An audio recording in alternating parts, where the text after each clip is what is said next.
How you doing, family? Welcome to another BANTU-Morpheus book workshop. I'm gonna be covering several books, and this will be the second phase of this workshop, where I'm gonna start introducing you to how I've been living this truth that I talk about in my book, The Anatomy of Existence and the Power of Belief. Now, rather than cover the whole scene here with a bunch of books, what I'm going to do is I'm going to start sharing with you, and this is just like an intro. I want to try to do a better job of being more organized. And so I'm going to start out with my chime. Okay, and we've gone over the meditation techniques, so that's more of the truth that I've been living all my life for the last 45 years. So now I'm gonna take time with this video and show you the stuff that's been going on in the background as far as my nutrition. And I'm briefly gonna go over this. I'm not gonna go deep into this, but I just wanna give you an overview of how I've been able to maintain my health. I've been relatively healthy all my life. I haven't had any major disease. I've had a couple of problems that happened to me, injuries that I had earlier in my life, and varicose vein problems that are genetic, part of my human form that I was born into. Okay, so, and we're gonna talk about all of that. And I wanna try to give you, like, if you don't have a father, or you don't have a brother, and you don't have a guide or anybody to teach you about hygiene and teach you about the thing. See, I'm not going to assume you know nothing. See, that's the problem with us. We've been assuming that these young people just are spontaneously just picking stuff up, stumbling and bumbling and figuring things out. That's no good. No. This is a complicated world. In order for you to be able to navigate and be able to kick ass in this world and take names and be able to lead, you have to be armed with data and information. And I'm not going to assume you know anything. I'm going to assume I'm talking to my grandson who don't know nothing and didn't get any kind of hygiene training or anything. That's what I'm doing. Okay? So forgive me if I'm being a little granular and I'm being a little too intimate. Pretend I'm your uncle, I'm your big brother. I'm telling you the things that I think I want to make sure you know. So we don't want to make any assumptions. We are at war. We are at war mentally, and we are at mainly mentally, psychologically. This is a psychological war. The chattel slavery is over. Physical hot wars are basically over. What the European cave-dwelling ice troglodytes, who are Trump and his filthy people. I'm not talking about all white people. I'm not talking about all humans who happen to have albinized, mutated forms walking around, because some of them are very good. You got Elon Musk, nice guy, great person. He's a great person. Eckhart Tolle, his book is going to be up here. Michael, I'm not sure if he's white or black, but I'm pretty sure he's a European, and he's going to be one of the authors of the books. In fact, everybody on the bottom row of this book list that I'm going to show you these are all Europeans. So you have a lot of Europeans. They know that what's been going on for the past 6,000 years is wrong. And they are bending over backwards to try to help us, and help themselves.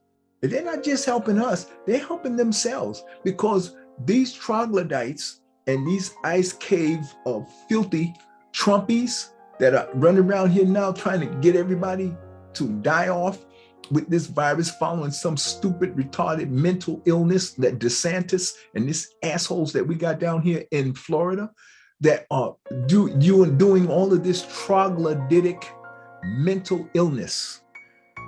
And these are the people like Jacqueline Badalora. You have all of these European descendants of Europeans who are fighting against this widespread mass hysteria, including their church, this Christianity and all that madness that so many of my African-American people are walking around dead people, and they swear they got it going on.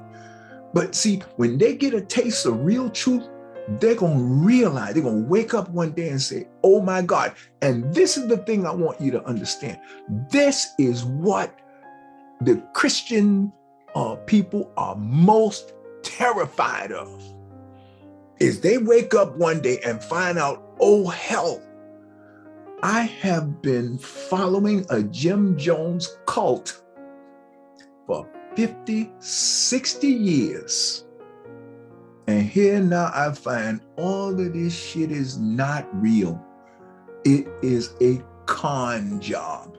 And the more you read history, not our history, their history. When you read their history, you're gonna see. Because they don't try to hide it. They know it's a con job. But that's why they gave it to the enslaved Africans over 450 years ago.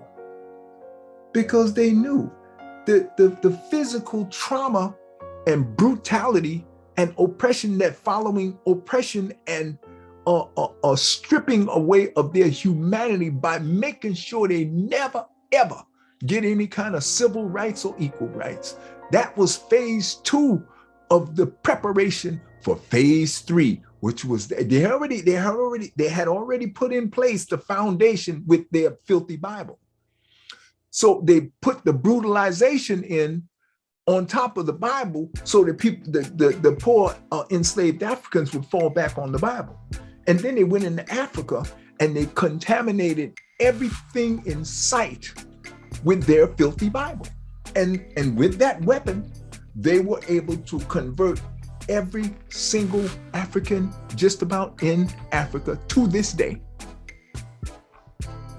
So this brainwashing, skull-splitting psychopathy, that this madness that they have spread all over the world is coming to an end, because the internet is here and you can't stop the truth from getting around the world. Because I'm going to be reading books like I'm reading for you to you today.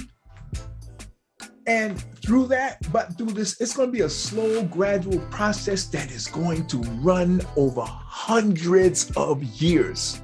And I want you to get your head around the cadence of how this awakening is happening.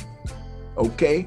It started with me back in 1979, 1980, from 1980 to 1987. That's when it started, okay? It started with Malcolm. It started with Martin. It started with Fannie Lou. It started with Sojourner's Truth. It started with Frederick Douglass. It started with Toussaint L'Ouverture. We have fell back and we allowed them to attack us and express the full force of their filthy ice cave barbarism, because we want them to get it out. Let's get it out in the open. Let's see what we got here. You know why we can do that? Because we're the strongest people on the planet, and there's nothing they can do to change that. There's nothing they can do to change that. We are the original people. You want to talk to God? Get in the mirror.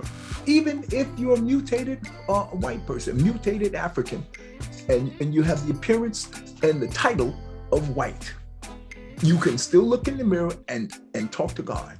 Because inside, at the end of the day, this racial white supremacy debate and dying movement is connected to the physical form. But I'm gonna fight it anyway. I'm not going to pretend that, listen, we are in a physical form driven platform here. It's called a time-space continuum. And it's predicated on forms. This is a form physical world. And it can be very confusing to a lot of you young people. You say, but wait a minute, if everybody's an African, and even before that, everybody is a micro being, which is a micro version of the macro being, which we call Ama and they call God. Well, then we all are the same in the same family, and that's very true. That's at the end of the day, and that's behind the scene on the intuitive, intelligent level, on a consciousness level, on an awareness level. Okay, that's the energy that you are, and every one of us, we are that. And that is a non-racial, non-cultural, non-biased, totally neutral, non-feeling, non-emotional even world. Okay, you got to understand that. I want you to get your head around where you are and what you are. What I just talked about, that's what you are. That's what we all are. But who this physical world is based on who you are. The color of your vehicle, the name that your parents gave you, or the type of special skills that came with this vehicle that your infinite spirit is riding around in, all of that is connected to this physical form. All of the feelings, emotions, memories, love, and compassion, and everything that you have for your family and the memories and your children and everything is only connected to this physical form. And when this physical form expires, and it will expire, you only get 100 years, but you get an infinite number of 100-year experiences that are going to happen. Okay? You're going to get an infinite number of them. See? Because we don't die. You know how you know you don't die? Because as soon as you go to sleep, this vehicle has to rest. The vehicle is a temporary thing. It needs rest, not you. You don't need no rest. You know how you know you're not resting? Because you look up, you wake up in the morning and you look at the clock and you see that 6 hours, 4 hours have gone by. And for you, it was like that. Because as a micro spiritual being, time does not exist for you. This is a part of the awakening. Ta-da! There you have it. And you are going to be able to validate this every single time you go to sleep, every single night. And you don't have to rest. This body gets exhausted. That's why the thinking patterns get all jacked up, because the body form gets exhausted, not you. You're using this body form. And I want to draw that. This whole workshop is about drawing this distinction for you. So when you meditate, you're meditating to bond with that infinite micro being that you are. You want to meditate so you can reestablish your perspective. You are a micro being, spiritual being having a human experience within the context of a macro being who it don't matter what it is or where it is.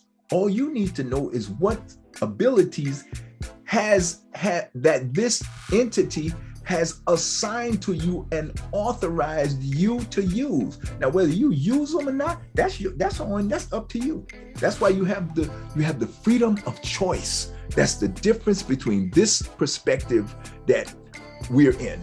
You have the illusion of the freedom of choice. That's something, another gift the macro being has set into motion. It didn't pick you and say, okay, I'm gonna let that one have it. I'm not gonna let that other one over there. I don't want that one to have it. Just this one over here. That's not how this works. Everybody got it. It's just that some of you have been tricked into not using it, and tricked into giving it to Jesus, and tricked into giving it to God somewhere. And God don't want that. God didn't, that's not, if God wanted it, why the hell would he give it to you?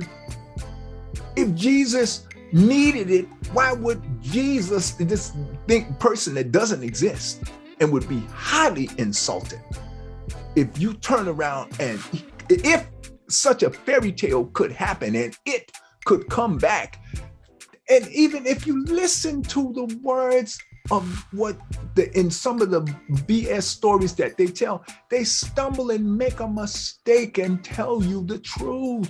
See, because you can't lie on God. You can't lie on this order here. You can't lie. That's the boss. You cannot lie on the boss. You're gonna get busted by the first person that is like me and is going to critically analyze what you're saying. And when you critically analyze what the words that they said that Jesus dude said, told them, the Jesus dude told them, he said, what the hell are y'all talking about? Why are you looking at me like I'm something special? He said, with the shit I'm doing is the same. That's you got the same right. You're just too stupid to know. And I'm trying to tell you that you could do this for yourself. You don't need me. And that's why in the book they'll say that he said, it is not me, it is he, because he happened to be a male. So he referred to his micro being as a he. He said, it is not me, it is he that is within. Lauryn Hill said, you can't win until you get right within. And that Jesus dude that they're telling this fairy tale about, see, they're trying to lie and make up a lie and a fairy tale and a con job, and they still, see, they slip up and they tell you the truth. It's just amazing. And my job is to show you where they slip up and where they tell you the truth by mistake. They really don't want you to wake up. Believe that. Because if they wake up, you ain't gonna give them 10% of your money. That's gonna come to an end. You're gonna stop watching their TV. You're gonna stop buying all these unnecessary things that you don't need. And they don't want that. They don't want that at all. They want to be able to control everything you do. Because as long as they can do that, you're going to keep paying all your money to them. They'll give you the money, but they know you're so dumb and brainwashed, you're going to give it right back. You're a cow. You're a cash cow.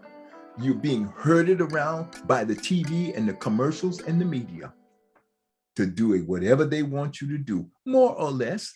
You know, you might get some people like me. You might get a few of us. But like I said, I'm in the world, but I'm not of the world. I'm not, in other words, I'm living amongst the herd, but I'm not a part of the herd.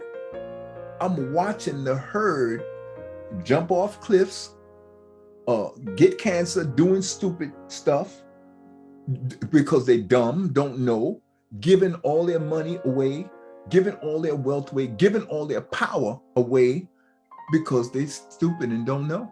They're uneducated. And my job is to take the whole, this whole time-space continuum, living human, micro being, having a human experience. Time for this human experience to go to another level, family. That's why I'm here. Otherwise, everything that is meant to be. Okay? Everything that is meant to be. All right, so I'm gonna start sharing my screen here with you. Okay, so I want you to see this and I want to talk to you about this. These are the supplements that I have been living on for the last 45 years. First one, of course, I mentioned in previous movies, the colon cleanse. What that does is it lubricates your entire digestive system, starting from the mouth all the way down to your bowel movements, not your urinary tract. That's being controlled by the green tea and the water.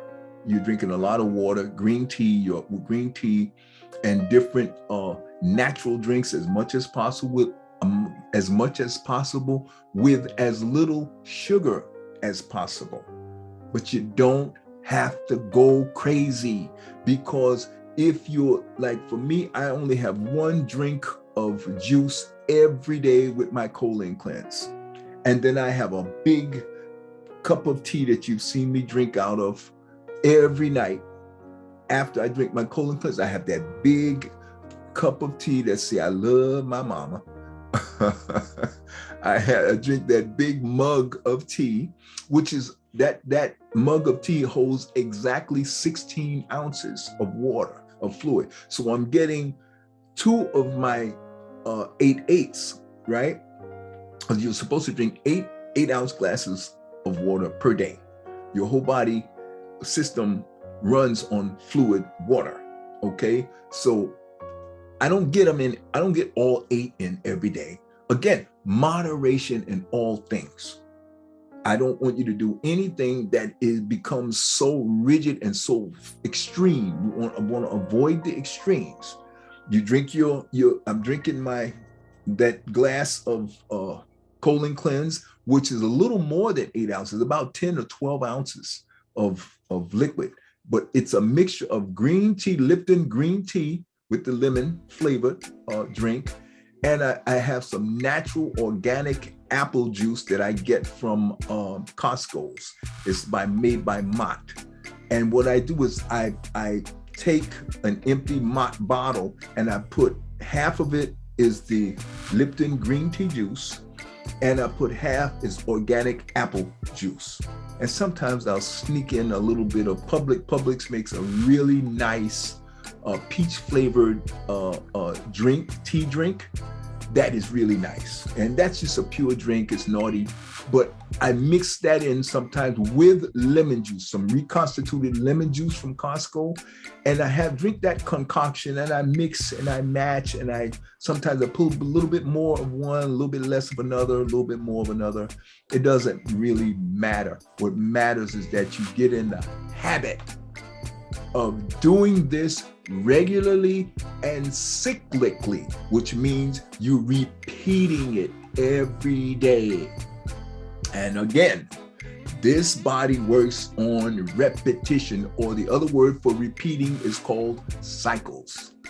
And everything in this world, this physical plane, works on cycles. This is an electromagnetic based world. The planet is surrounded by an electromagnetic field and gravity. So therefore, we are an electromagnetic, gravitational based organism. That's what the form is. We are only talking about form. The metaphysical, which is non-physical energy that we are, that is the spark or battery that kickstarts this and keeps this form running, that even that energy that we manipulate by the force of physics, okay, we are the energy, and we spontaneously trigger through the mechanisms and the science of physics as it has been set up. We do not control this. This is automatic. We don't control it. The big dog set all of this in motion billions of years ago, and this is how far we have gotten it to work so far, okay? And then we have evolved to the point where now we even have an intuitive intelligence where we can make conscious decisions about how we're going to operate the instinctive intelligence that operates this form and controls this form. It is the operating system that controls this physical form vehicle. Okay, the planet that we're on has a steel core ball in the middle, and around that ball is molten metal moving around. And because of that molten metal that is constantly moving, constantly, it never stops, and because the planet is spinning, okay, right? So that molten steel metal that is moving around that steel core ball is creating the magnetic field because of the friction and the negative and positive. And again, here we go, dualities. See, family, it's big, but it's not complicated. You can do this because this is what you are. This physical form vehicle is a part of what you are, but it's not actually you. See, because it's going to expire and you're going to keep going because you're the consciousness. You're the ever-growing intelligence that is on top of the core of what you are, a micro-spiritual being that has evolved over millions of years now to have an intuitive intelligence. I'm not a rocket scientist, but I'm telling you, that's how this works.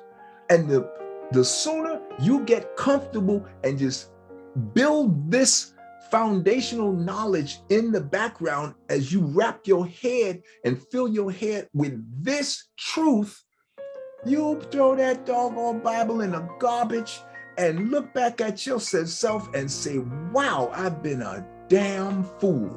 It's not your fault. You were born into this madness, and this madness serves a purpose. This is how we know, this is how we grow. We have to fight against a force, or otherwise you just dissipate into nothing. So this negative force is really what's holding everything together. You have to have it, family. Don't get me wrong. I want you to understand that this is the process of evolution, okay? But you got to have somebody like me to explain where are all the handles, what are the codes I need to put in order to get what I want out of this system. It's a system. Like we live in an orbital system. We live in a planetary system. We live in a galactic system. As above, so below. You got systems running inside this physical form that you're riding around in. Look at a car.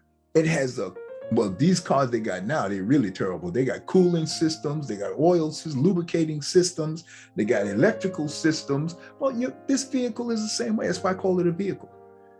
It has electrical system, energies that are moving through it. You have a vascular system, which is like the veins and arteries of an engine. And the wiring and everything, that's your veins. You can make these correspondences. And if you do this comparative analysis, you compare the way a car works and the way your body works, you're going to see it's the same. As above, so below. You're going to have whatever you see over here, everything in this world, once it's built properly and becomes self-sustaining, it's going to have the same properties. It's going to have the same systems working in it. I want you to learn where you are, what you are, who you are, and what your purpose is for being alive. Once you have those four basic, this is your basic stuff, family, that you got to have. Otherwise, your life won't have no meaning at all. I don't care how much money you get. Your life won't have any meaning if you don't understand your purpose for living. You can easily find this out. Look at your vehicle. Now you're pulling out. You're not identifying with this vehicle as if it is you. So now it's easy for you to pull out and look at yourself without any judgment, without any shame, without any mind games and emotion. Oh, poor me and pity. Yeah, I was born in this terrible family. Screw that. You are an infinite micro being, spiritual being, born into a form that has challenges. And the challenges are there so you can have a fun ride.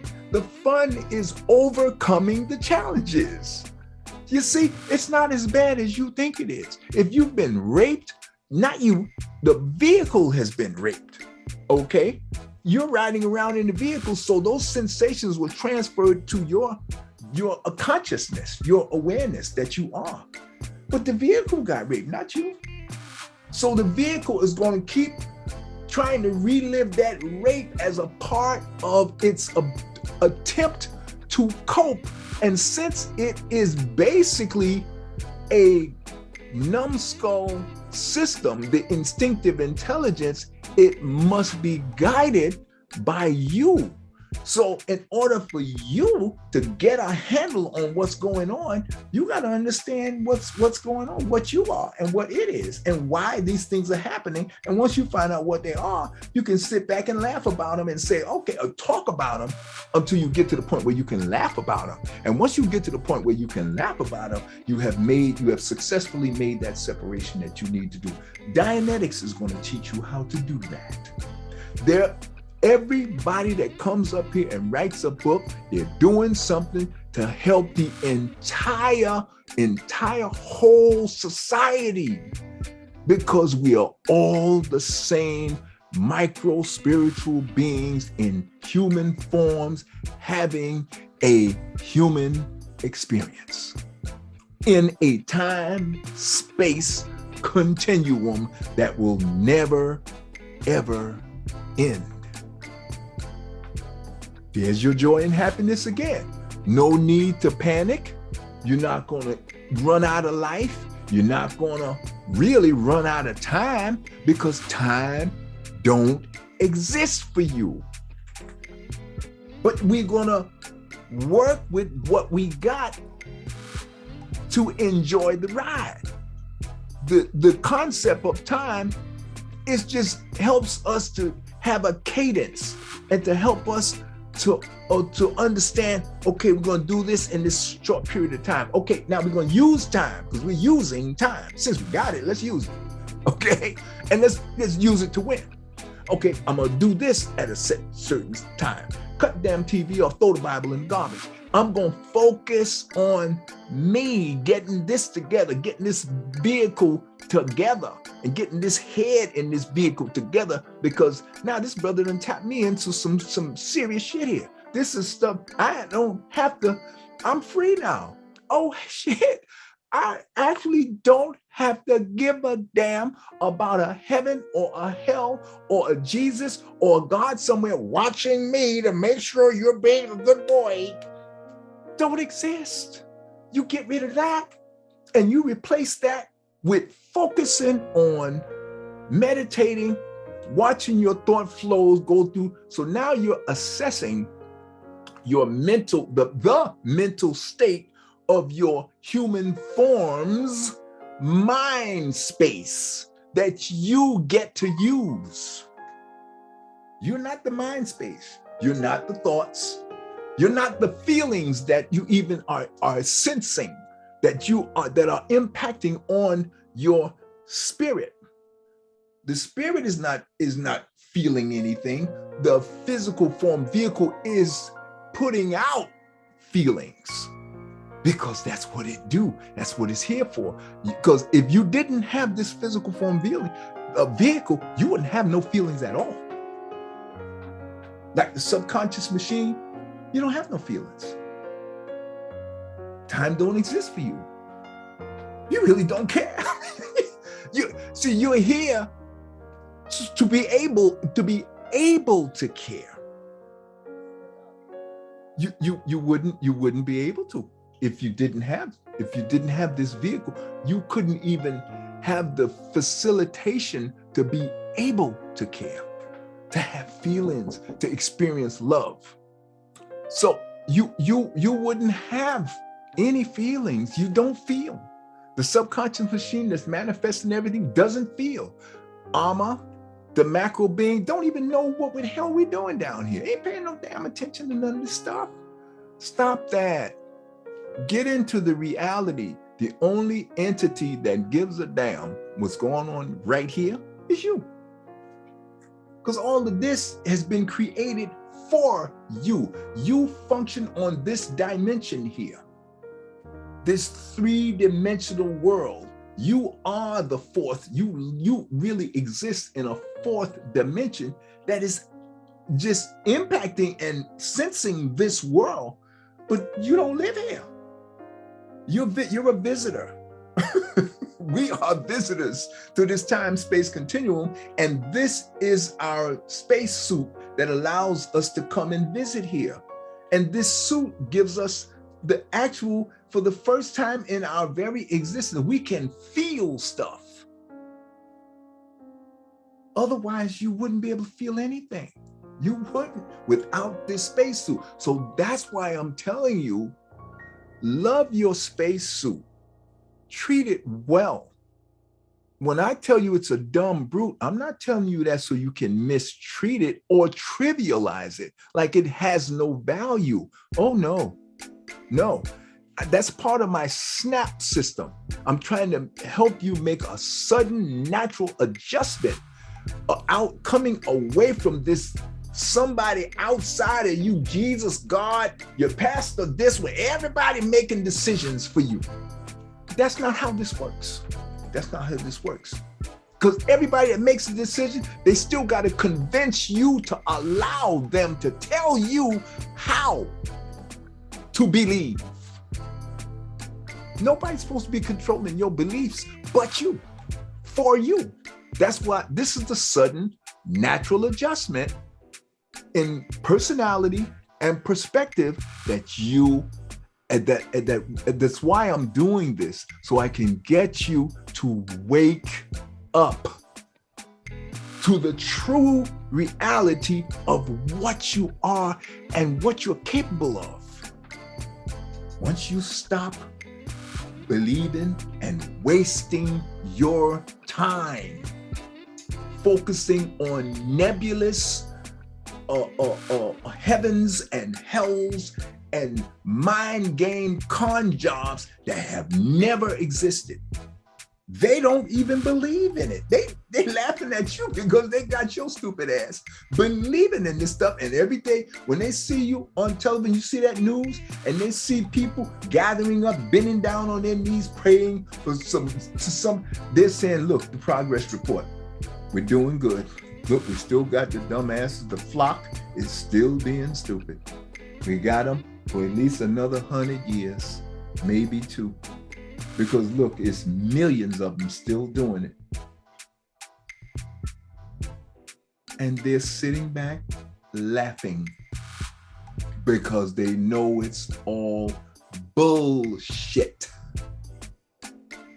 And you may be offended when you say words like that and scared, but you should see what they are doing. They are looking at you like you are some of the stupidest, asinine, out of control, dumb cows, sheeps in a herd, and they can lead you to slaughter any time they want to.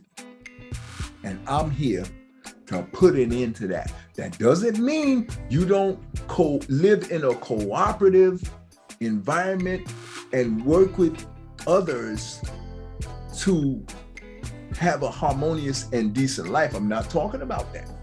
I'm talking about blindly following and believing in things that are not real and that are wasting your time. I want you to focus on these supplements. I want you to focus on doing your meditation. I want you to focus on exercising. I want you to focus on playing basketball. I want you to focus on pick a sport, whatever you want to do. But when you're doing that sport, understand that you are training your body to do the thing you've decided to focus on. And the reason why I say play basketball, play handball, play whatever you want to play, because now you're playing. Playing is a time where you're not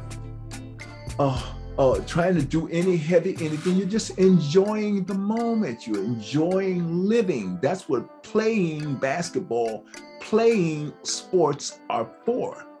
I don't like competitive sports so much, but if you're playing the sport just for the sake of having a little bit of, challenge and a little bit of fun, it's that, you see, competitive fun sports is good.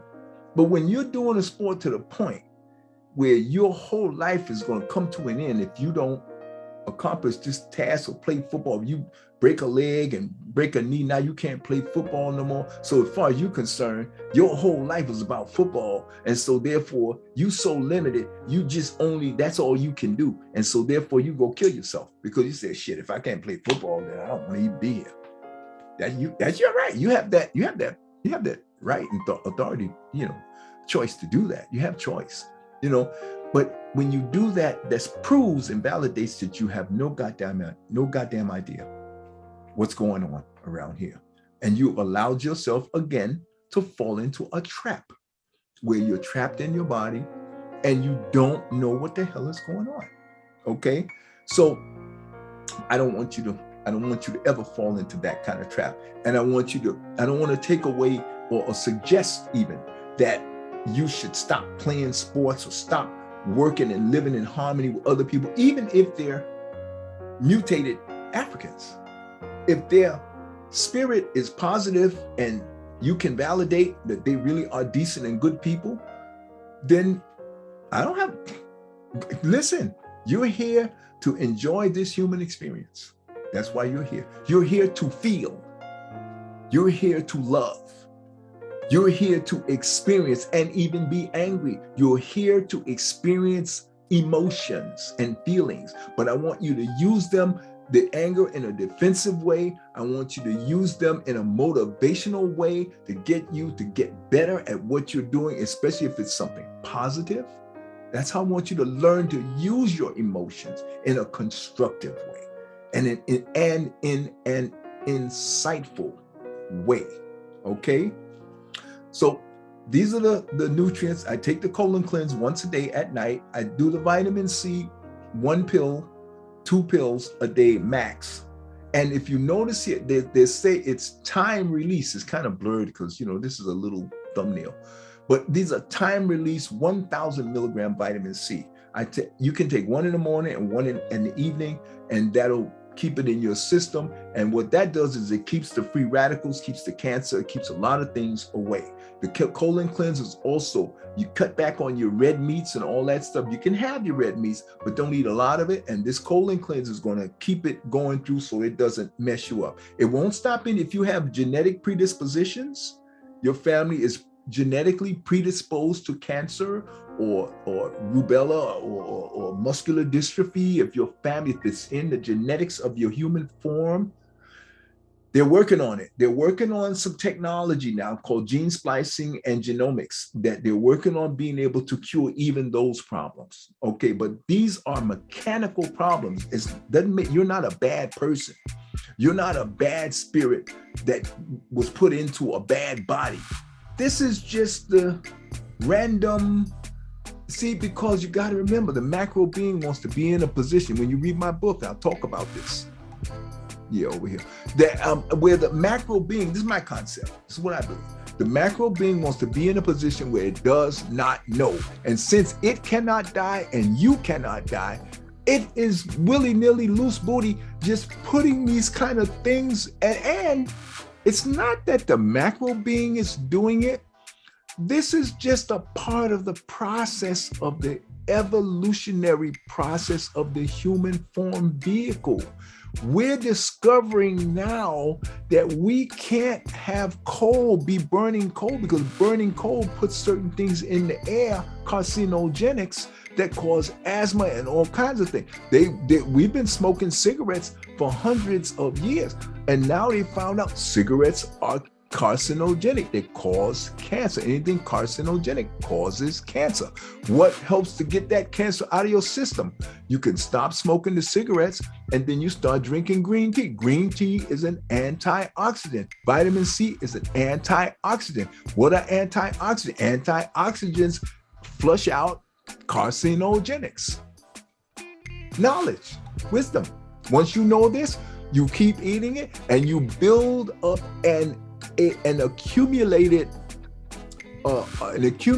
amount of this stuff in your system over 5, 10, 15, 20, 30 years.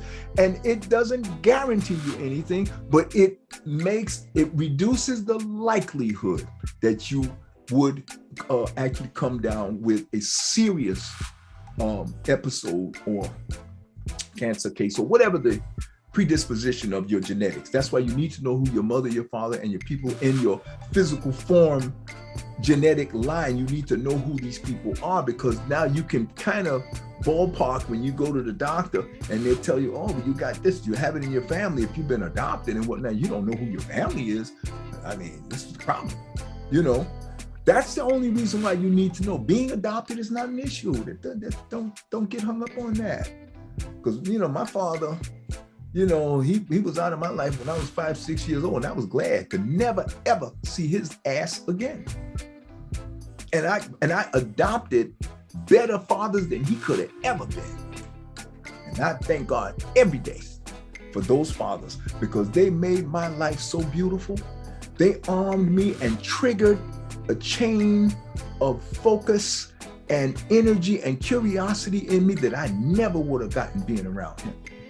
Okay, so your genetic father don't mean a damn thing except the likely genetic predispositions for diseases and illnesses. That's the only real use and purpose of it. But with the genomics technology that's coming up to effectiveness, we're not there yet, but they're well on the way. They've mapped the human genome. They've learned how to splice it. They've learned how to blend it, put it back together. So this is the best thing about the mutated Africans. Their left side brain activity is segregative. It breaks everything into little pieces. They're very good at that.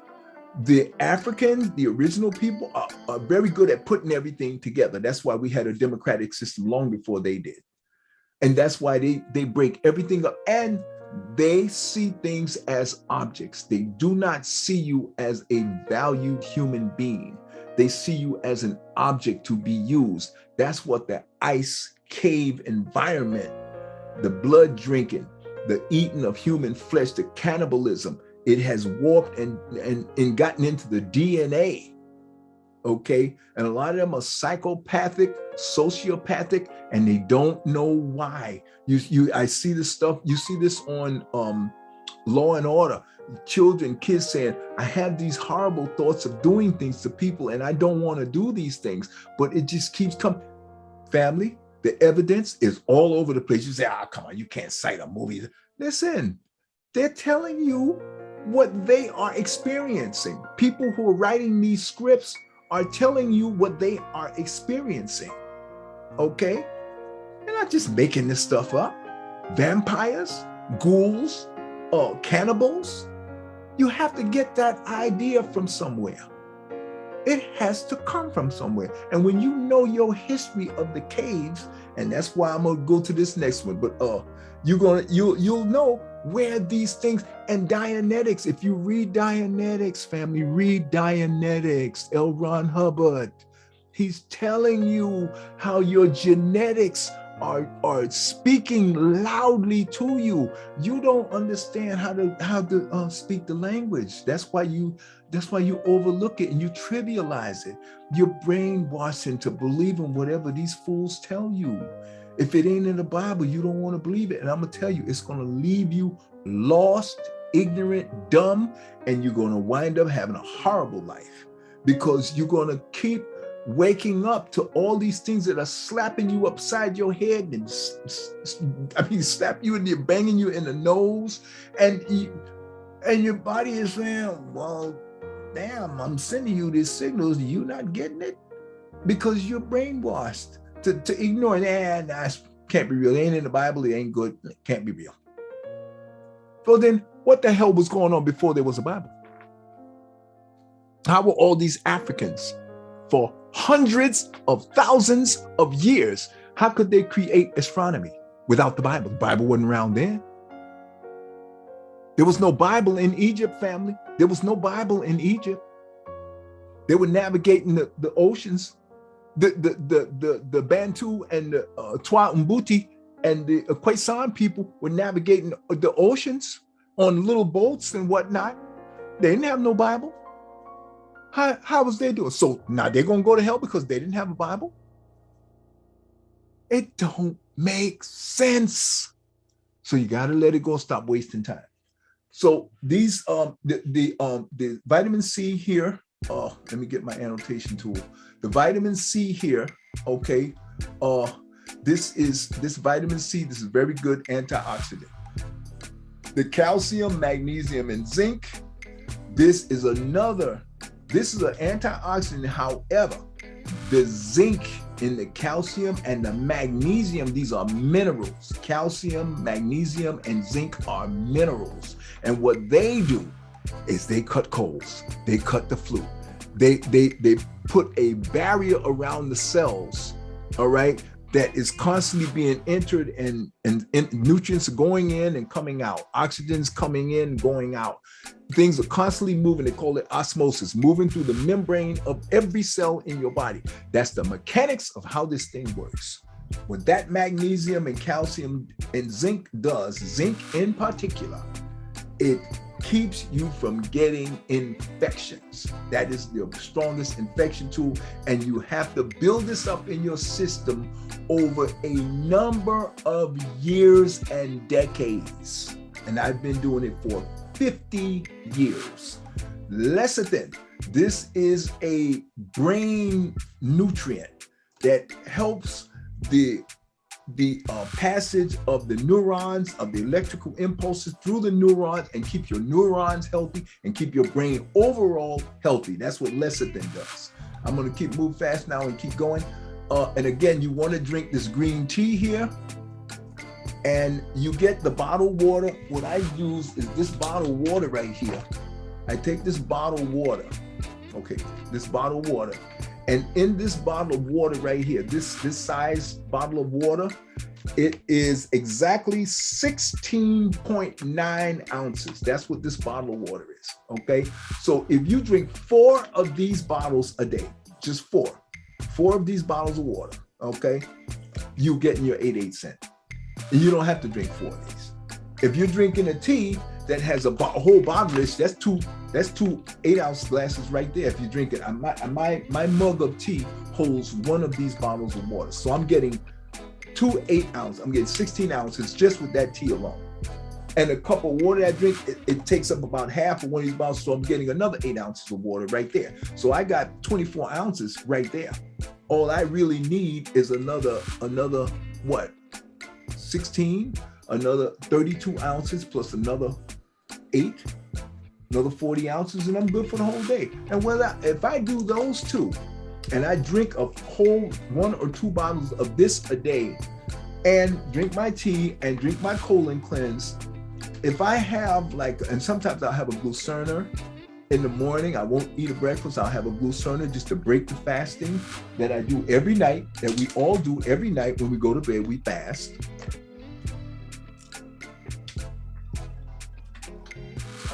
So,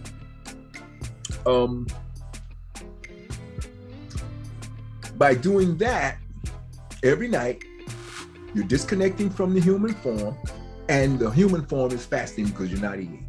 So you fast every night, 4 to 6 hours every night, depending on how long you sleep. And you get up in the morning and you do your meditation. If it takes another 20 minutes, half hour, you're still fasting. You want to do that before you even take a sip of water or anything. You want to do your meditations, okay? You can drink water. It won't hurt you. You can drink juice if you won't hurt you. It depends on what you want to do. You don't have to do anything, I'm telling you. You're going to get it in no matter what. This is not hard, and it's not undoable, because this is what you are. Your body will automatically do certain things. A lot of stuff is automatic. All you got to do is just nudge it. And you want to try to set time, set routines, because then your body works on cycles. So if you keep repeatedly doing the same thing in the same way, basically every day, your body's gonna say, okay, yeah, I'll do that. Okay. Now that, the first time you told me, I thought you were jiving, because you've been jiving for the last 15 years. You ain't letting me do whatever the hell I want to do. So, I mean, now you serious? Oh, now you know you want me? Okay. Because it's stupid. I don't mean, let me say it. It's not that it's stupid or dumb. It needs guidance all the time because it cannot think. The body is not a thinking, it's an empty vessel. You think. The intuitive intelligence uses thought through the flow of the mind, that the physical form vehicle holds a mind space and thoughts can flow through it. And if you're not putting any thoughts through it, then it'll start putting some thoughts through it just to keep the tracks, keep the tracks lubricated. That's what it does automatically, because its job is to keep things moving and ready for you to use it. It's not complicated. This is how this works. This is the anatomy of the existence, and this is the anatomy of how this physical form that you're living and walking around in and living this existence through. This is the anatomy and the structure of what you are, what you have available to you, and how it works. That's all I'm showing you, is how it works. That's what my book is about, the anatomy of existence. And then I'm going to show you your most powerful tool, which is the power to control what you believe. Nobody else should be running that. Belief was created for you, not for Jesus, not for God somewhere, the idea of some God somewhere doing anything for you. That is an insult. That is an insult to the order, which the order can't even be insulted, really. You're just stupid. You're just wasting your time on things that nobody gives a damn about.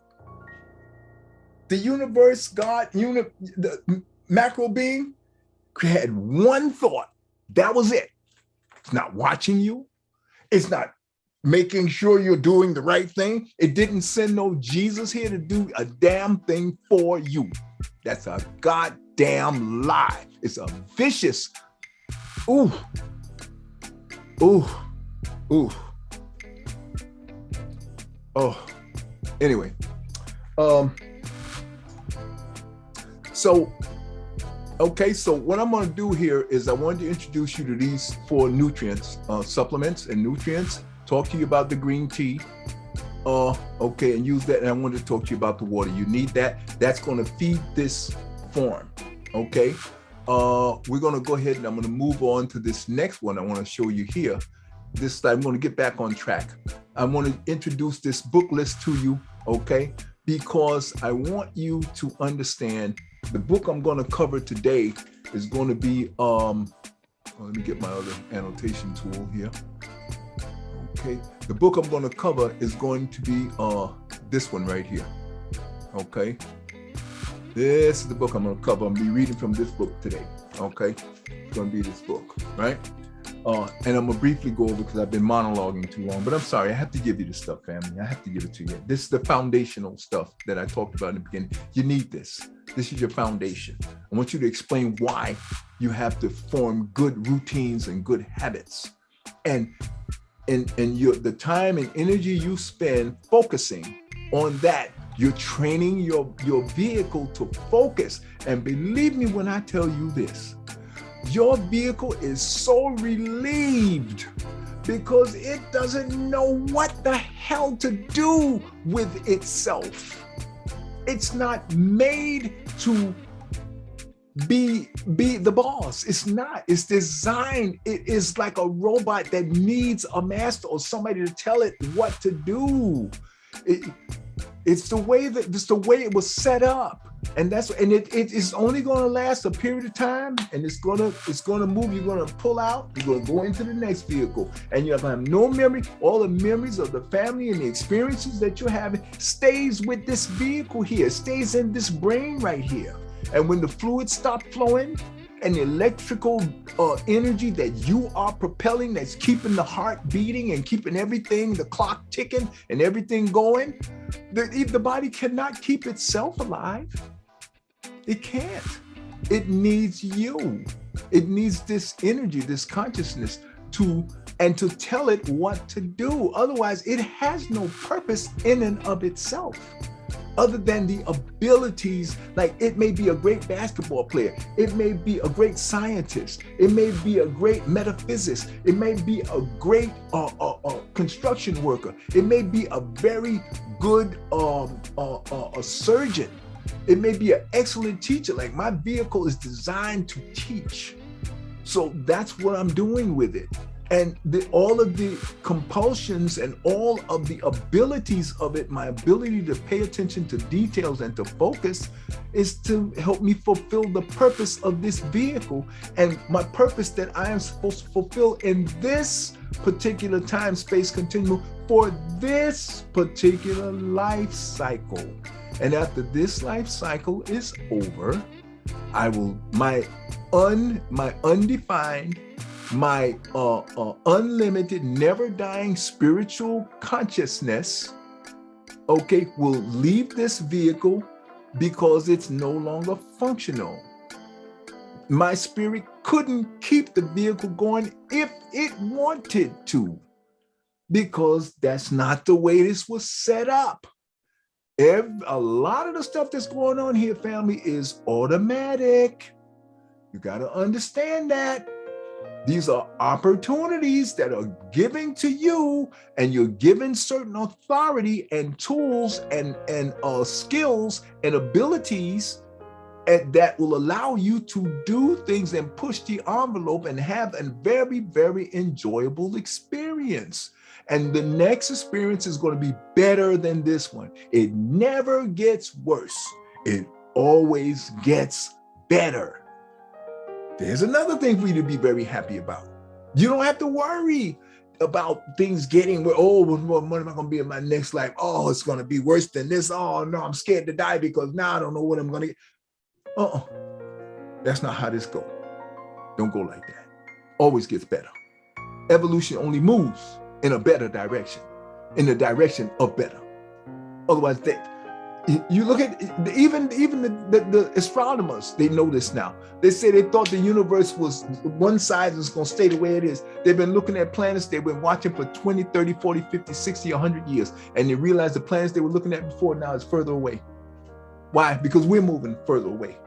Because the universe is still expanding. Everything is still doing what I said. Things are always doing. The fundamental basic function of existence is evolution. And what does that mean? Change. Whatever it is today, it ain't gonna be that way tomorrow. It's gonna be better, it's gonna be bigger, it's gonna be stronger, it's gonna be smarter, cleaner, easier, more fun. You're gonna get smarter faster. You're gonna be better teachers in the next life. Everything's gonna be better. So you know that. They don't teach you that in the Bible. They don't teach you that in church. They tell you, oh, you need Jesus. Oh, you can't do nothing for yourself. You need. And if you don't, you're going to hell. Or you won't get in there. We ain't gonna let you in. Not gonna let you in. Terror tactics, fear mongering, terror, scaring the hell out of you, forcing you to do things out of fear and terror. Don't let them play you. Like Malcolm said, don't let them bamboozle you. Let it go. Throw the damn book in the garbage. Wake up. Professor Kaba, this brother here, John Henry Clarke, talking about Chiek and Diop, they're going to tell you how these mutated Africans are stealing everything they can get their hands on because they came out of the caves with nothing. And right now they still have nothing. Everything they have is stolen property. And they're going to have to give it back. It's called karmic law. You cannot evade this law enforcement agency. It's organic. It's going to come for them. And they're going to come to them through their own children because they're going to find out the truth. Simple as that. All children are going to find out the truth. It's as simple as that. Okay, so what I'm going to go ahead and move on with this, and I'm going to talk to you about this book since we kind of broached this particular subject. But I want you to see this book list, take a screenshot of it, okay? I want you to have this because I want you to be able to, I'm going to take myself out of here. I don't want any, I don't want this to be, I hope I took myself out of this picture. I don't want to block anything for you. I want you to see this book list full blown, okay? I want to explain. I want to give you a little bit of background on these books and explain to you. And these books I picked not for my nephew Robert, but my nephew Robert, he hates reading. It's not his fault, but when he was a child, they put him in front of a television, so his human form grew up jacked up, and now it is in the habit of just has to be constantly interdetained. It's just used to it. So he's going to have to work on breaking himself gradually, little by little, out of it. So I put certain books up here just for him. This book right here, these two books are just for my nephew Robert, who has a lot of trouble reading without falling asleep. Okay, but this book that I'm reading from here, it only has 30 pages. It's 30 pages long. Okay, 30 pages. That's all it has. Oh, you may not be able to see it. It only has 30 pages. That's this book right here that we're going to be reading from today. This book has only 30 pages. Okay. Now, Naeem Akbar's book, I believe it has 50 or 60 pages. Let me see what Naeem has in his. He might have 100. Yeah. Naeem Akbar, including the bibliography in the back, and he has some questions and stuff. Burial, opening, he's got libations and bibliographies in the back, so they don't count.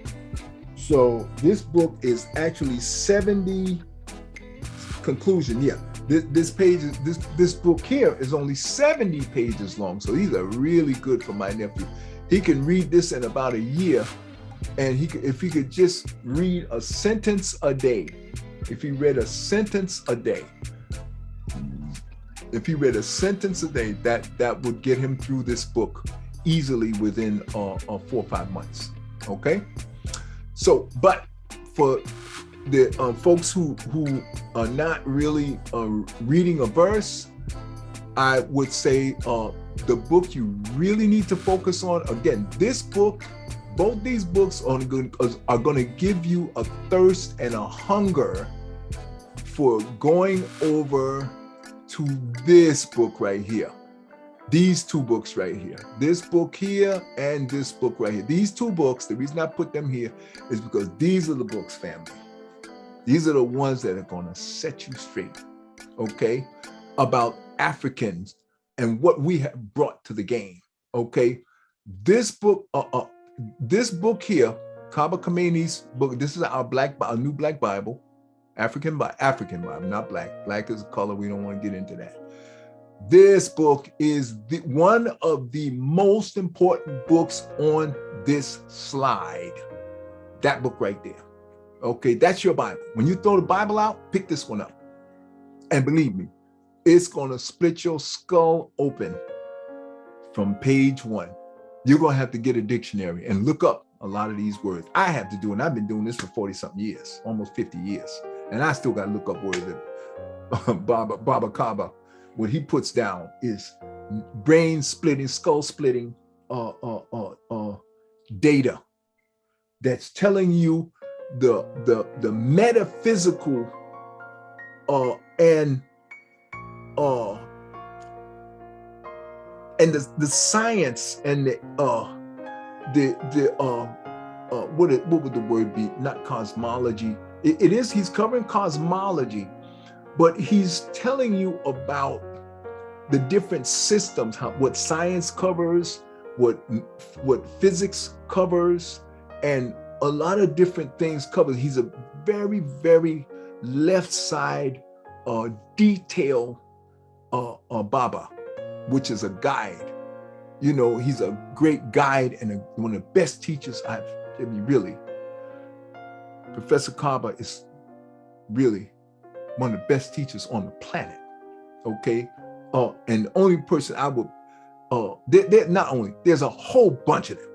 So I don't want to over deify, and I don't want you to think that Kaba, Baba Kaba is some kind of a messiah and you need to work. No, he's just damn good at what he does.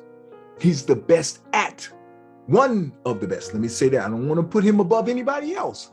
He's one of the best at, because he learned from Don. He was like a clerk for John Henry Clarke. When I was still trying to figure out which way was up, he was already clerking for Dr. John Henry Clarke. Professor Kaba. He's a doctor. He's got a PhD. I'm sure of it. But he doesn't like to brag about it because he doesn't want people to get into this Messiah thing.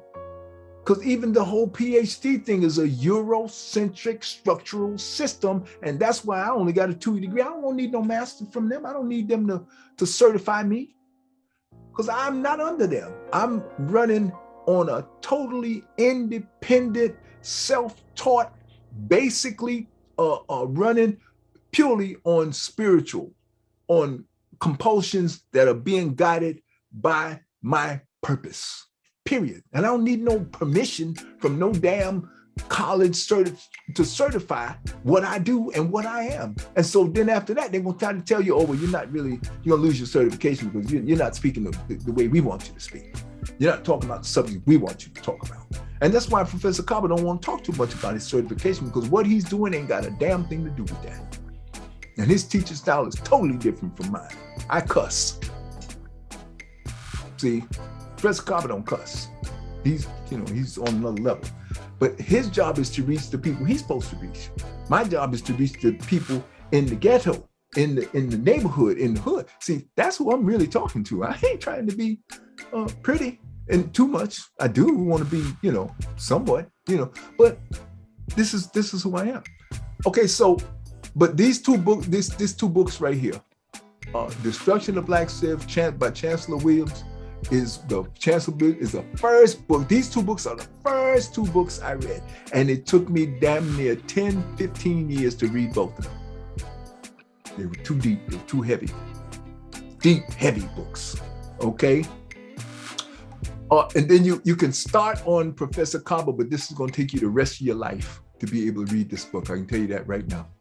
It's gonna eat up the rest of your entire life. You'll probably never finish it. You're gonna have to go meditate and take some classes on some of the stuff that he's trying to explain to you. You have to take classes on metaphysics and stuff like that. So you'll go over to who I don't have up here, and the whole slideshow is on Baba Philippe Matthews. And Philippe Matthews and Baba Kaba are both the new tag team. We had Professor Leonard Jeffries and Dr. Leonard Jeffries and Professor James Smalls. They were the tag team. I call them they had a movie Buck and the Preacher, and they had these two, Sidney Poitier and what's his name? I can't think of his name. Harry Belafonte, and they played these two characters where they were. Harry Belafonte was a shyster and a phony preacher running around robbing people and everything. And Sidney Poitier played a former soldier in the military who had become a guide to guide people across the country because he knew the country from being in the military. And that movie is called Buck and the Preacher. And they were a tag team. And that's what Professor James Smalls and Dr. Leonard Jeffries, they were the tag team. And now they're in retirement now. They have fed us for 40 years. So it's time for them to relax and chill and enjoy themselves. And now the new tag team is Baba Philippe Matthews and, I should say it the other way around, Baba Kaba Khamenei and Baba Philippe Matthews. They are the new Buck and the Preacher.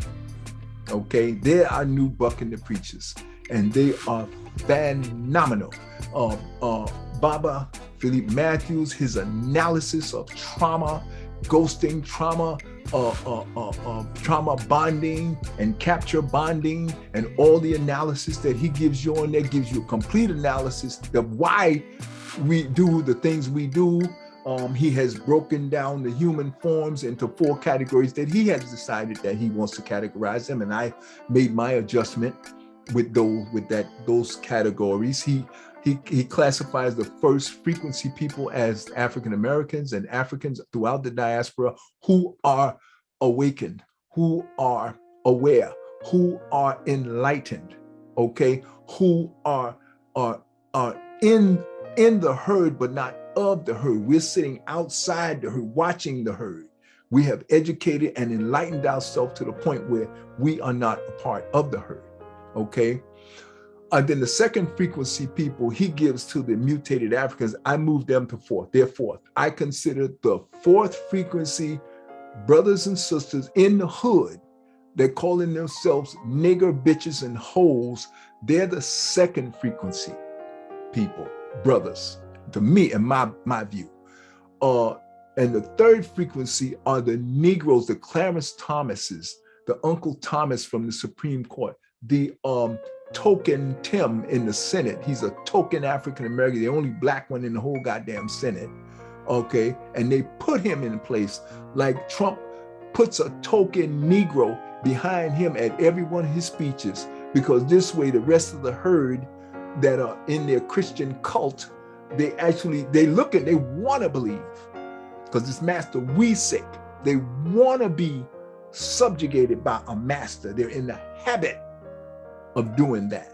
So you're going to see these token Negroes. That's what Baba Philippe Matthews called them 3rd frequency human forms.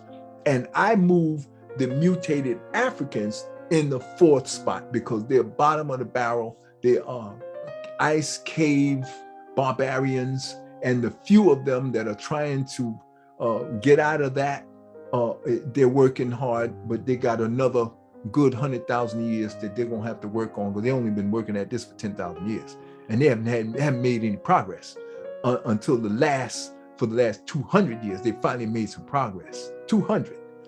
The things I'm going to be telling you about in this book right here, this book here, we talking in this book alone, we're talking about the Ethiopians who created Egypt. They did that over, I think the numbers that we're talking about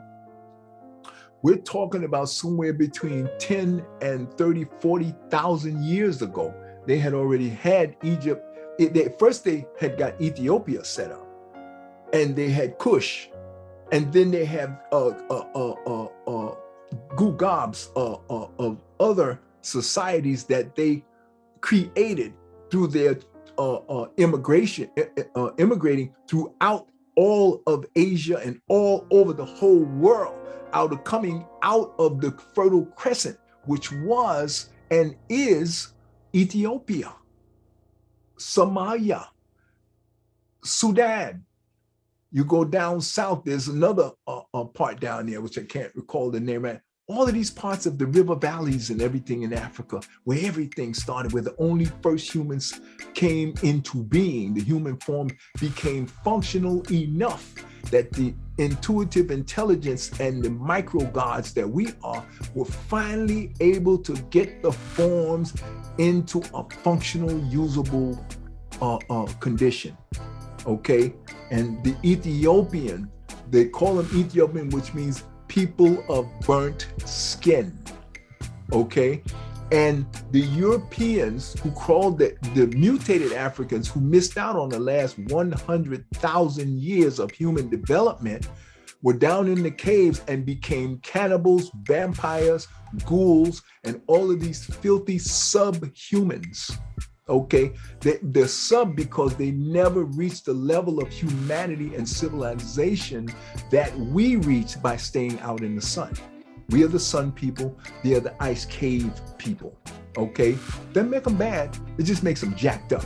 Okay, All right, so this guy right here, Michael Bradley, and right here, Colin Woodard, and right here, Nancy Eisenberg, they are going to bring you up to speed on this whole caveman, iceman, brute, dumb, filthy, animal, stealing, robbing, cannibal, vampire, blood drinking, blood sucking, maggots. They're going to bring you up to speed, and they're going to honestly admit to you, this is how they got to be. This is the best they've been able to muster up to bring themselves back into the human race, into some semblance of humanity. And the current barbarians that are the remnants of these lowlifes that they kicked out of Europe, they threw them out of everywhere they could get them out of. Spain did it, England did it, France did it, Germany did it. They all took their retards, their psychopaths, and they all became the Boogaloo Boys. They all became the what they call the white trash.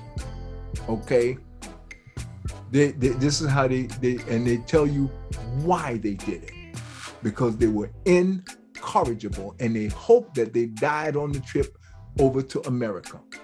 Okay, and when they got to America, this guy right here is going to tell you, Colin Woodard, he's going to tell you how they were eating each other, and they were so goddamn lazy. They didn't want it. They showed them how to grow crops, and the filthy bastards didn't want to do it. They were so lazy and you just unencourageable. You couldn't do nothing with them. And this guy, Michael, the Ice Cave, Michael Bradley, he's going to explain to you how they were eating each other in the caves. They found the bones with the teeth marks and everything in it. This is archaeological, anthropological facts. It's not a rumor, not a theory. These are facts. And then Eckhart Tolle and all of these people, all these folks here, all these are Europeans. All of these 4 books right here, all Europeans.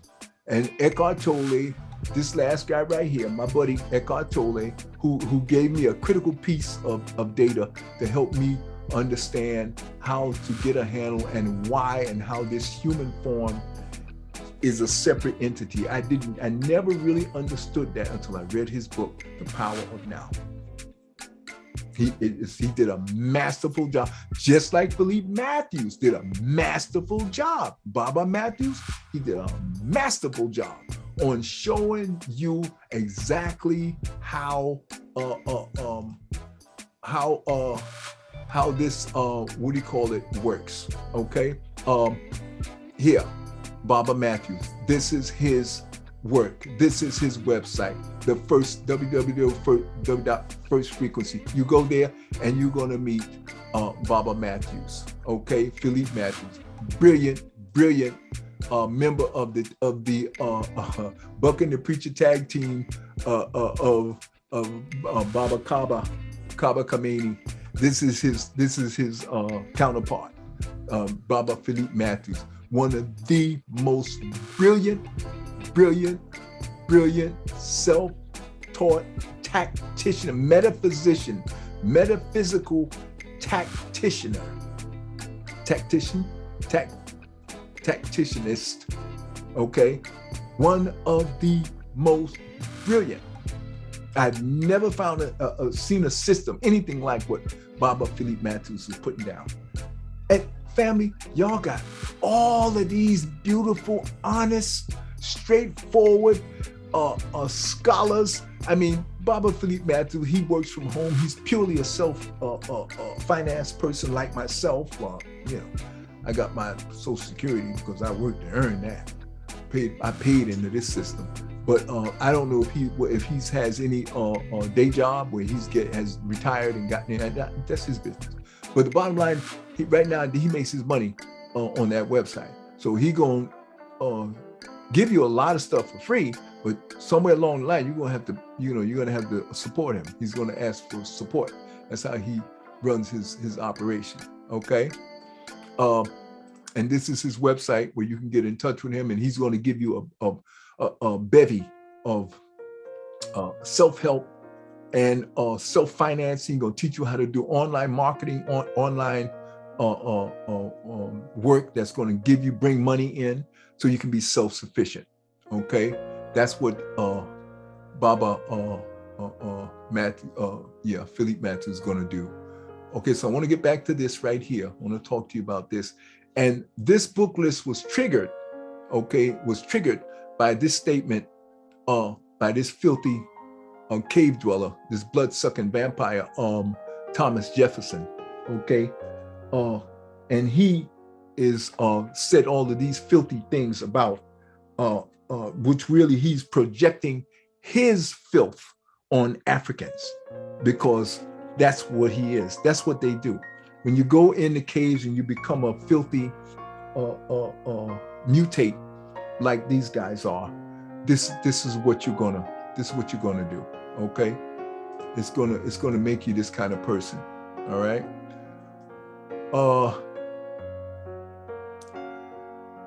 So why is that up there? I gotta figure out. Oh, that's just probably on the background.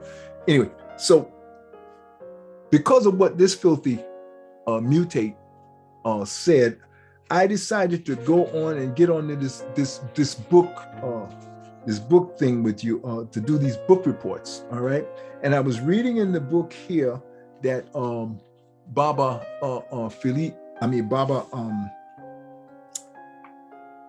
John Henry Clarke wrote and about the work that Cheikh Anta Diop did here. This is his book. This is his book here. Okay, Cheikh Anta Diop. This is his book. And in this book here, Baba John Henry Clarke, he's telling you what he did in this book by what he's bringing to the game in this book. So I'm gonna read you a little bit of what he has said about this that I thought was pivotal and groundbreaking. I'm gonna just try to read the highlights, so it may be a little fragmented. As I said in the last movie, I talked about how Cheikh Anta Diop and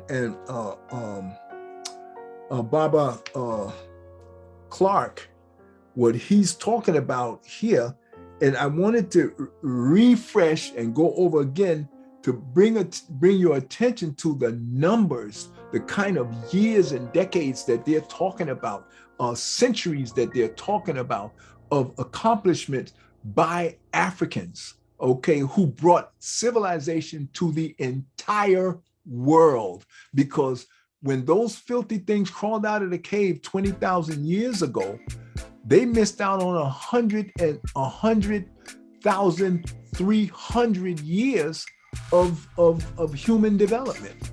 While they were in the caves drinking blood and eating their babies and eating each other, we were expanding and creating the origin of humanity itself.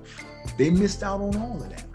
So what they have to do is when they crawl out of the caves, and because they're so barbaric and vicious animals, the humans that were on the planet had never seen anything like that. And so therefore, they fell prey to these barbarians. And the barbarians never relented because they had no choice. Their only choice was to go back in the caves, and they weren't about to do that. They got a taste of this sun. They got a taste of raping, and they saw these beautiful black bodies out here.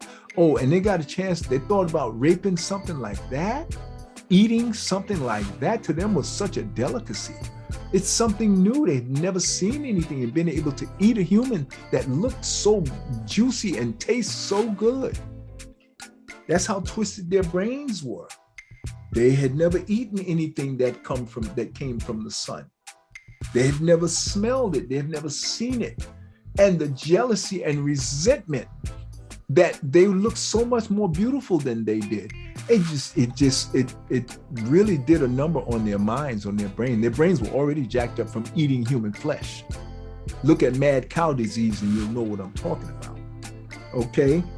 So in here, his description, he says, Dr. Clarke says, Cheikh Anta Diop's description of the Egyptians, or actually he's talking about Herodotus. Cheikh Anta Diop is talking about Herodotus.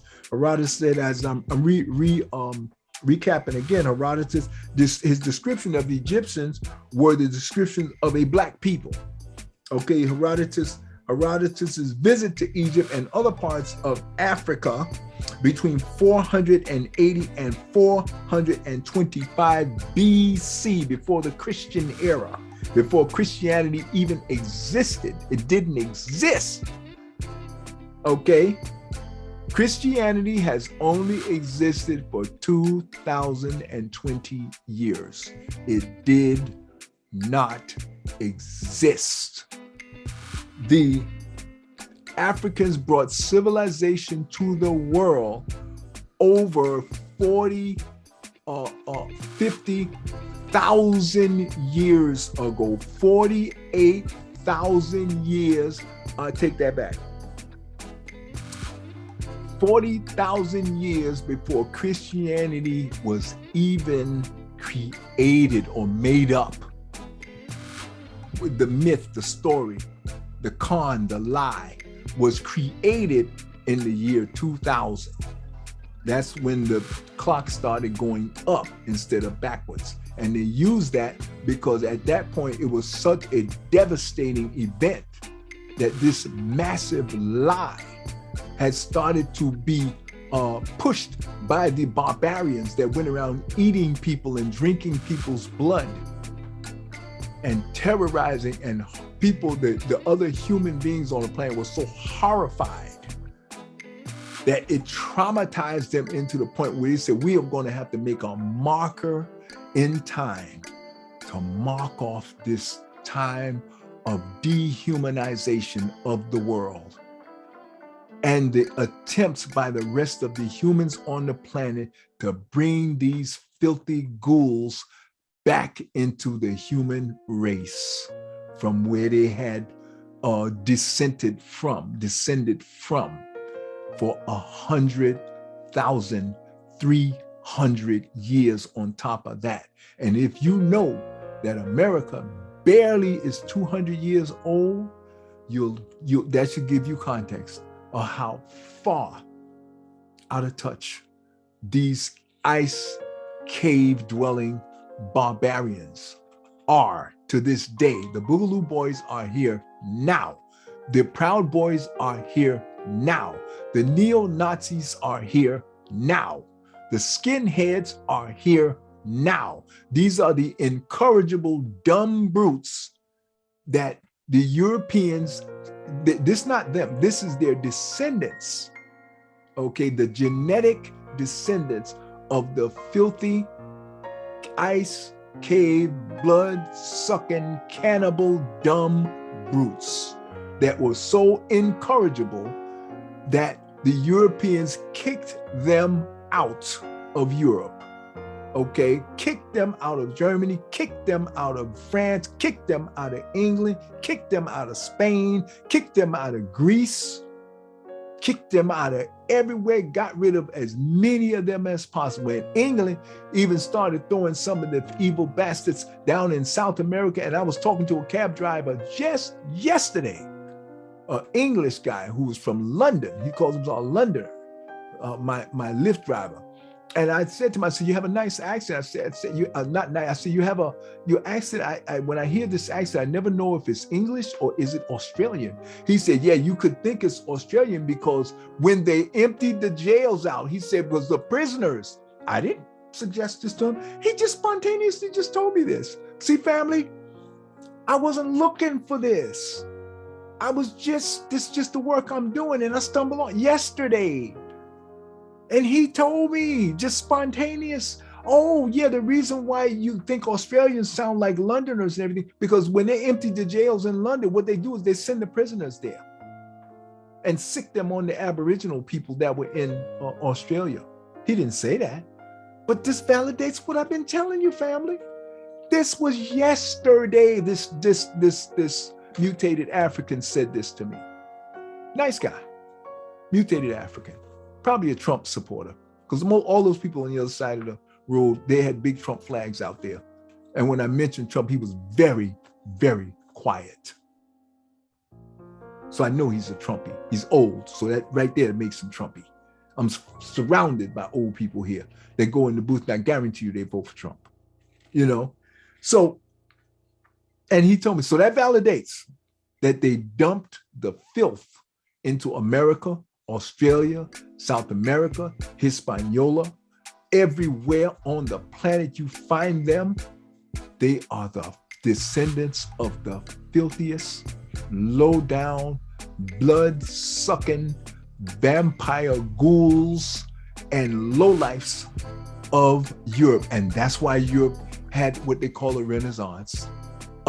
They had an age of enlightenment of where wisdom and education and fine arts and all these things flourished because they got rid of the garbage and they sicked it on the native Africans that were in America, South America, Central America, Brazil, Australia, all over the planet. They tried to even go to Africa, but they couldn't hack it.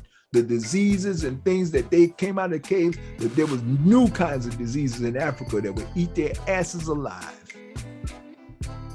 They just said, no, we ain't going in there. That's too heavy for us.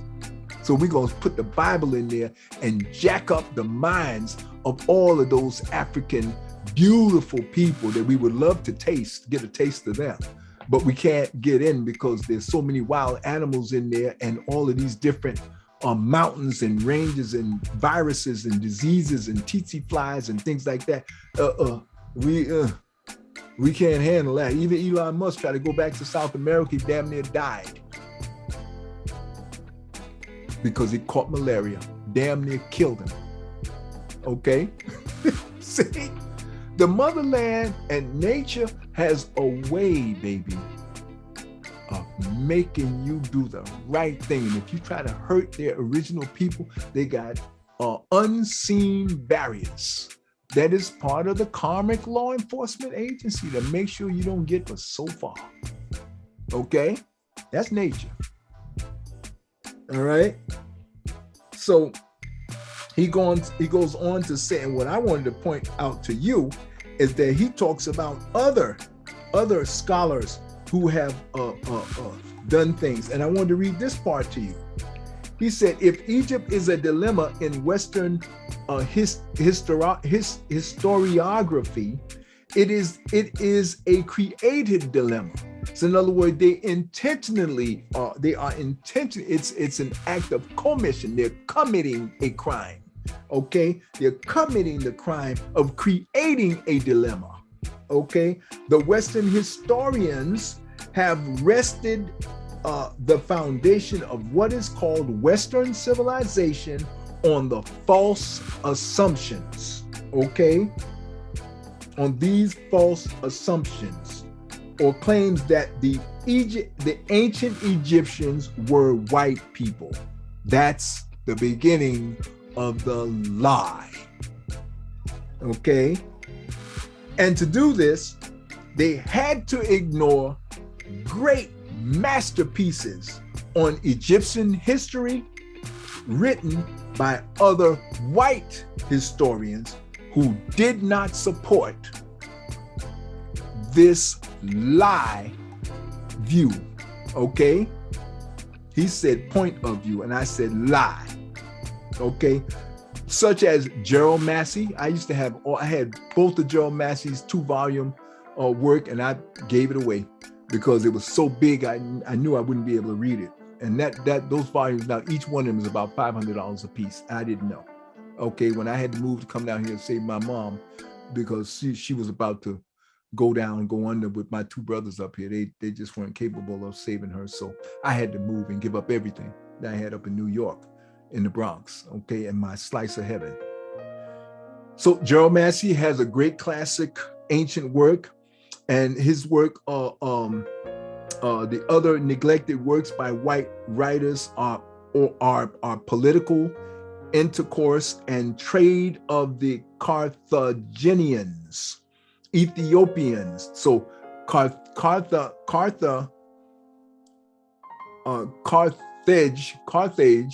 was one of the great societies before Egypt was even created, okay? Ethiopian was one of the greatest of all the societies before Egypt was even created.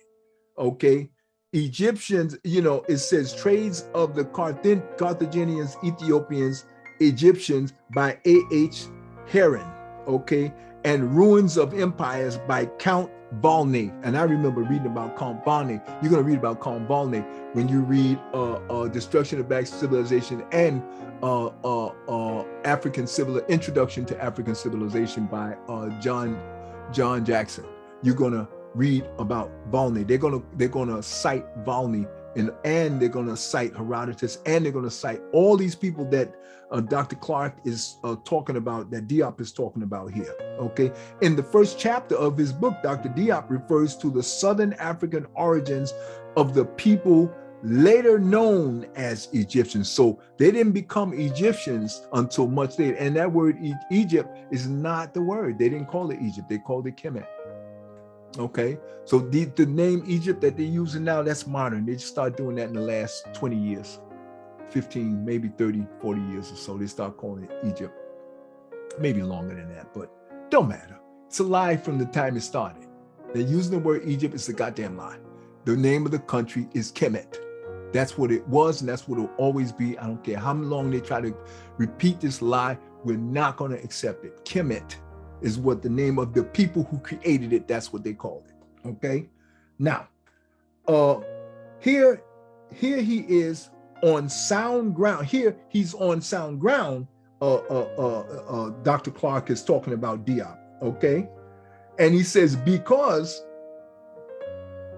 he has a lot of support from another great and neglected white writers. In his book, Egypt, Sir E.A. Wallace Budge, Wallace Budge is another one. Wallace Budge is another. You're going to hear a lot about this guy. And I had his book too, and I threw it out because I didn't know no better. Okay, the prehistoric native of Egypt, okay, both in old and in the new Stone Ages, was African. When he said Stone Ages, when he says the old Stone Age and in the new Stone Age, the old Stone Age is the Sphinx. Family, I want you to understand that.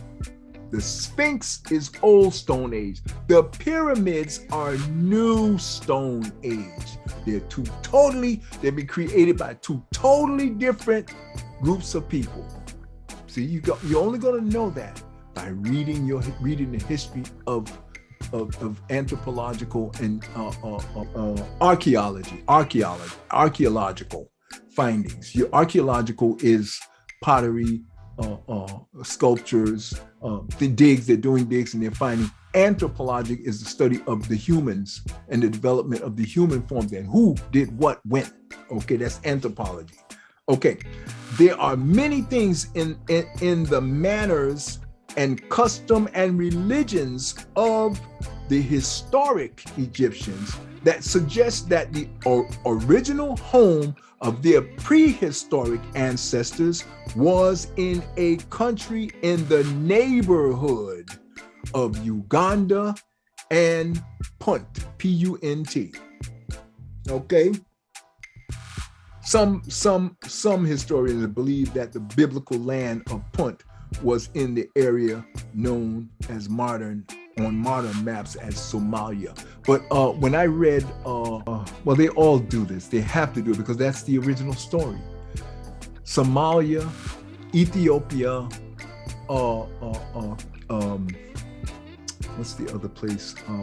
Somalia, Ethiopia, Sudan, today's Sudan, Somalia, and Ethiopia. All of that was Ethiopia. And then it had been taken over by the Memphites.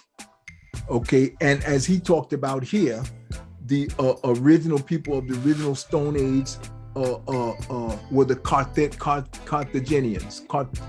Carthage was the name of the group that took over at one point. So the Carthaginians, the Memphites, the Ethiopians, you could go down the line of all of these great societies that came and went before Egypt was even, forget about it. And that's why when they're talking about these different Stone Ages, family, they're talking about Stone Age from hundreds of thousands of years before the pyramids were built. And these things crawled out of the caves. These ones who were Africans when they went in, after 100,000 years, they finally crawled out 20,000 years ago and commenced to destroying everything in their path because they were empty vessels. They had nothing, and they still have nothing.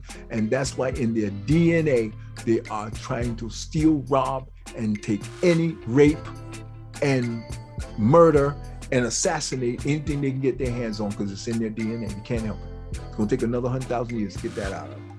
Okay? The records found by Lepsius tend to show, here you go. Richard Lepsius, okay? He says that European interest in Ethiopia and the origin of civilization dates from the early parts of the 19th century, which is 1801 to 1900, okay? 1801 to 1900. That's when they started being interested, family. 1801. Do you know Columbus sailed the ocean blue in 1492? So 1801, that's 300 years. 300 years. The United States was only formed in 1776. So the United States was barely 24 years old when the Europeans got interested in the Ethiopia and the origin of civilizations, okay? How far behind, family? Ooh, if you just do the critical thinking like I'm doing right now, I'm walking you, I'm holding your hand, I'm walking you through this, okay? So here he said the dates from the early parts of the 19th century and is best reflected in a little known, though important, paper in Carl Richard Lepsius. The title is Incomparable Survey of the Monumental Ruins in the Ethiopian Nile Valley in 1842 from 1842 to 1844. So there was just a 2-year survey. The records found by Lepsius tend to show how Ethiopia was once able to sustain an ancient population that was numerous and powerful enough not only to challenge, but on a number of occasions to conquer completely the populous land of Egypt. Further, records show the antiquity of Ethiopian civilization had a direct link with civilizations of ancient Egypt, okay? The direct link. Black, people of burnt skin, Ethiopians. Okay, so the ancient Ethiopians, okay, he said, author Diodorus Siculus and Stephanus of Byzantium, these are Greeks. Okay, these are the first people to really pick up the language, were trained by the Ethiopians, trained by the Africans, and they were the first to experience humanity, the first to become more humane and become more educated and become more civil. And the Greeks brought civilization to the rest of the barbarian, blood-sucking cannibals that crawled out of the caves. And they just had mustered up enough education by the 1801, or it had to be before that, because Columbus was sailing the ocean blue in 1492. So that means that at least by the year 1000, where they created the damn Bible in 2000, in the year 1, and this is 2000, so 2,000 years ago, They had to do that. So they had to run into some Africans long before that to get educated to the point where they could do this another 1,800 years later. 1,800 years later, they finally started doing a survey. Family, you see, I want you to have this context, and you got to have time context to understand how backwards and behind these folks are. I don't give a damn how straight their hair look, how well they make Matrix movies and all these things, and the cinematography and the special effects, which is nothing but con job and deception, artistic deception. That's what it is, okay? But you can't hide the truth. You can't change the numbers. The numbers are the numbers, okay?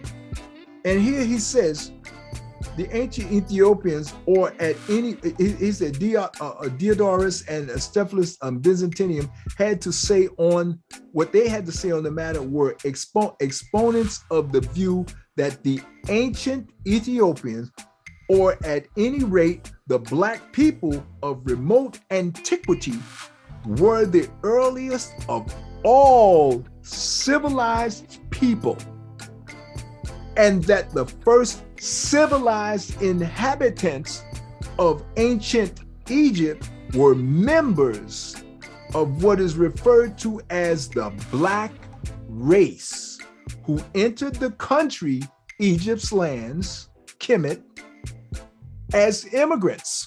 They migrated into that land from Ethiopia. Okay? He doesn't say the years, but he said they were ancient Egyptians. So the people who founded and began to build Egypt took the technology and the science and the wisdom and all of the civilized cultural, social learnings and skills and brought it to Egypt. And then others migrated there from the African, Ethiopian, and Black countries. Okay? That's what the archaeological and anthropological evidence proves. And that's why the Western, which is, they're talking about American, European, France, and Spanish, they don't want to admit, because then they got to go keep pointing to African, Black. And they don't want, they're making them look like barbarians. And see, they're making the truth come out. And see, if they would stop trying to cover up and lie, like they've been doing with that Bible, see, people would have respect for them. I would have a little nanite of respect for them. I can't, because the people that are telling this truth, they're few and far in between. These are the people that even Europeans ignore, these great scholars that are telling you this stuff. They ignore Budges. They ignored this guy that they were talking about here on the other page. What's his name? They ignore these guys. They don't pay these guys no damn attention. They don't pay this guy here who wrote this book. What was his name? The guy told you I had his book and I threw the doggone book out because I had to move here to Herodotus, and they came on to Herodotus. I don't know why, but Wallace Budges and that other guy that I had his book. Oh man, he was really Gerald Massey. Massive work that goes back, folks. When you read, if you were able, you can't find, I'm sure you can't get your hands on Gerald Massey's books. They just forget about it, you know. And that's what broke my heart when I had to, but that's okay. Everything happens for a reason. It's okay. All right. So, you know, but they ignore those people. These Europeans, they purposefully ignore them. It's not omission. They're not leaving it out. They're they're purposely making an effort never to let you know that they know. But then you have to realize they know the Bible's a lie. See, everything, evidence, you know, if you do comparative analysis, evidence goes backwards to the big lie. And so what they do is they try to leave this part out, omit that part, commit an effort to not make sure nobody know, so you can try to break it up, fragment, so nobody will be able to follow the path, train your brain, wash your brain, train you to be a lapdog and only have the attention span of about 2 seconds. And so now they know you will never be able to do the real hard work that you need to do in order to find out the real truth that's in these damn books right here. They don't want you to know. That's why I'm gonna do these movies for you. Ain't gotta read it, I'll read it to you. Okay? Okay, so they talk about the black people of the remote antiquity of black race who entered the country as immigrants from Ethiopia. Okay, on the next page. Here he says, it's a number of European leaders, leading writers on the civilization of remote antiquity have written brilliant defenses of this point of view. Some of these writers are Bryce, Count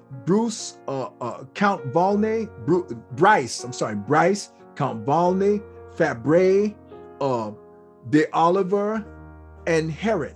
These are the Greek writers. A lot of you notice the names, they're Greeks, okay? Because the Greeks were the first ones who brought civilization to Europe and Spain. Well, the Moors brought it to Spain. The Greeks brought it to the rest of Europe. So they came out of 2 sides of Africa into Europe, and they bumped into the cave dwellers as they were migrating out of Africa. When the cave dwellers came out of the cave, the Africans were already there. When the migration they're talking to you here about from Ethiopia, that happened while they were still in the damn caves, folks. That happened at least 50, 60,000 years before them filthy things came out of the caves. Gotta understand that, okay? And these are all of the writers that they have been ignoring. In spite of the fact that these writers defended this thesis with all the learning at their command and documented their defense, most of the present day writers of African history continue to purposefully commit the crime of ignoring the findings of these great scholars. That's an act of commission. They're committing the crime, okay? They're committing a crime to make sure you never know, okay? That's this book right here, okay? That's this book right here. This is the one they don't want you to read, but you can read everything I'm reading to you right now is in this book right here, okay? This is the book I'm reading from right now, all right? Okay, so in 1825, German backwardness in this respect came definitely to an end, okay? In that year, 1825, in that year, Arnold Herman Heron, who I guess he lived from 1760 to 1842. He was a professor of history and politics in the University of Göttingen,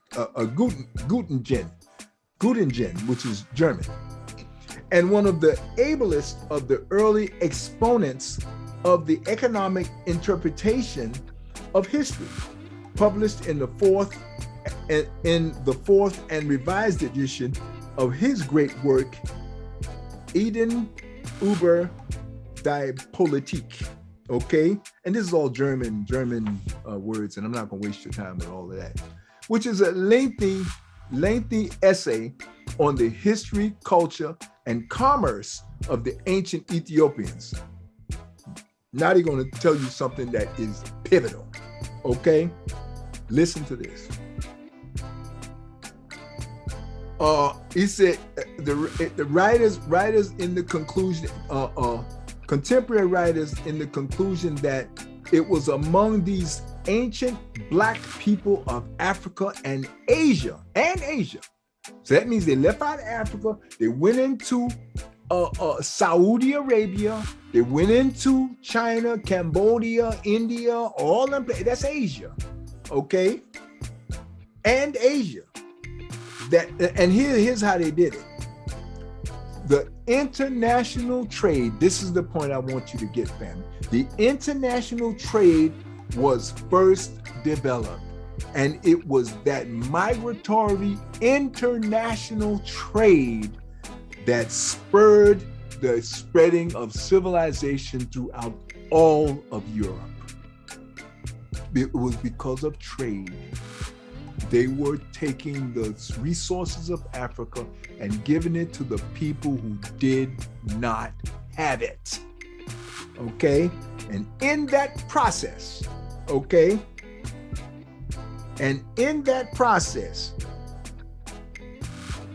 in that development of the first international trade, okay? This is what the writer said. He thinks that as a byproduct of this international contact, all right, there was an exchange of ideas, civilized routines, behaviors, shit these blood-sucking cannibals didn't know nothing about. Ideas how to bathe, not engage in cannibalism, that it would ruin your brain and stop your human development. Your children will come out retarded and incapable of learning. Okay. So these international contacts, there was an exchange of ideas and cultural practices. Bathing, stop drinking blood, stop eating each other, bathe. Stop screwing your daughters. Go have sexual and have your babies with other humans, because you're going to have a lot of birth defects if you keep having babies with your son and your daughter. Okay? These are the cultural practices. When you hear that word cultural practices, coming from Africans to the filthy ice cave dwellers who finally reached a level of civilization that they could even get, they smelled so bad that they could figure out ways to get close to them, because they knew they needed help, because the humanness, the humanity of Africans at that time, family, they can't help it. They just cannot watch people suffer. That goes against their cultural humanness. You understand? It goes against their cultural humanness. Okay, and that's why they were blasted. They couldn't believe these people were that inhumane, the things that they were doing. Shocking. As they were just traveling and migrating and trading along routes they had all long since had created. They just, this time they bumped into the cave, the ice cave people who had crawled out of the cave, the filthy, matted hair, stinking, nasty, lice-ridden cannibals, ghouls, vampires. Okay, where you think the Hunchback of Notre Dame, where do you think that comes from? Hunchback is a birth defect.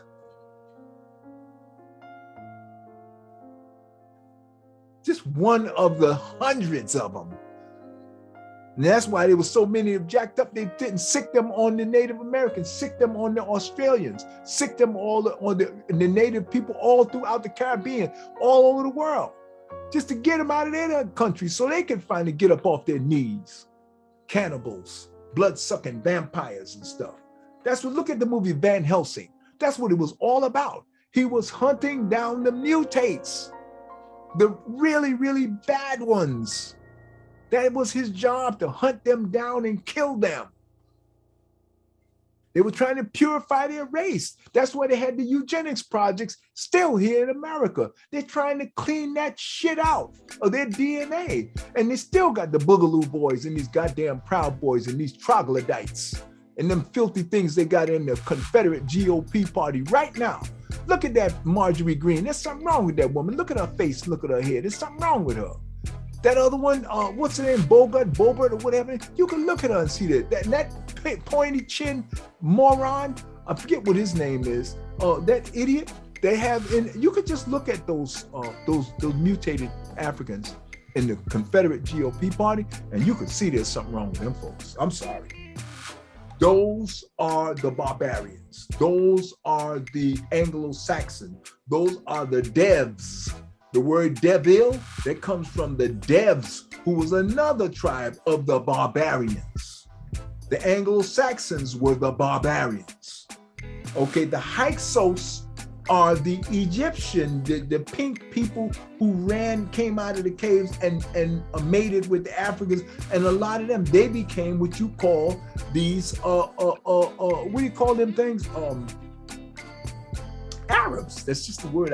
Sand dwellers. Arab means person who lives on the desert.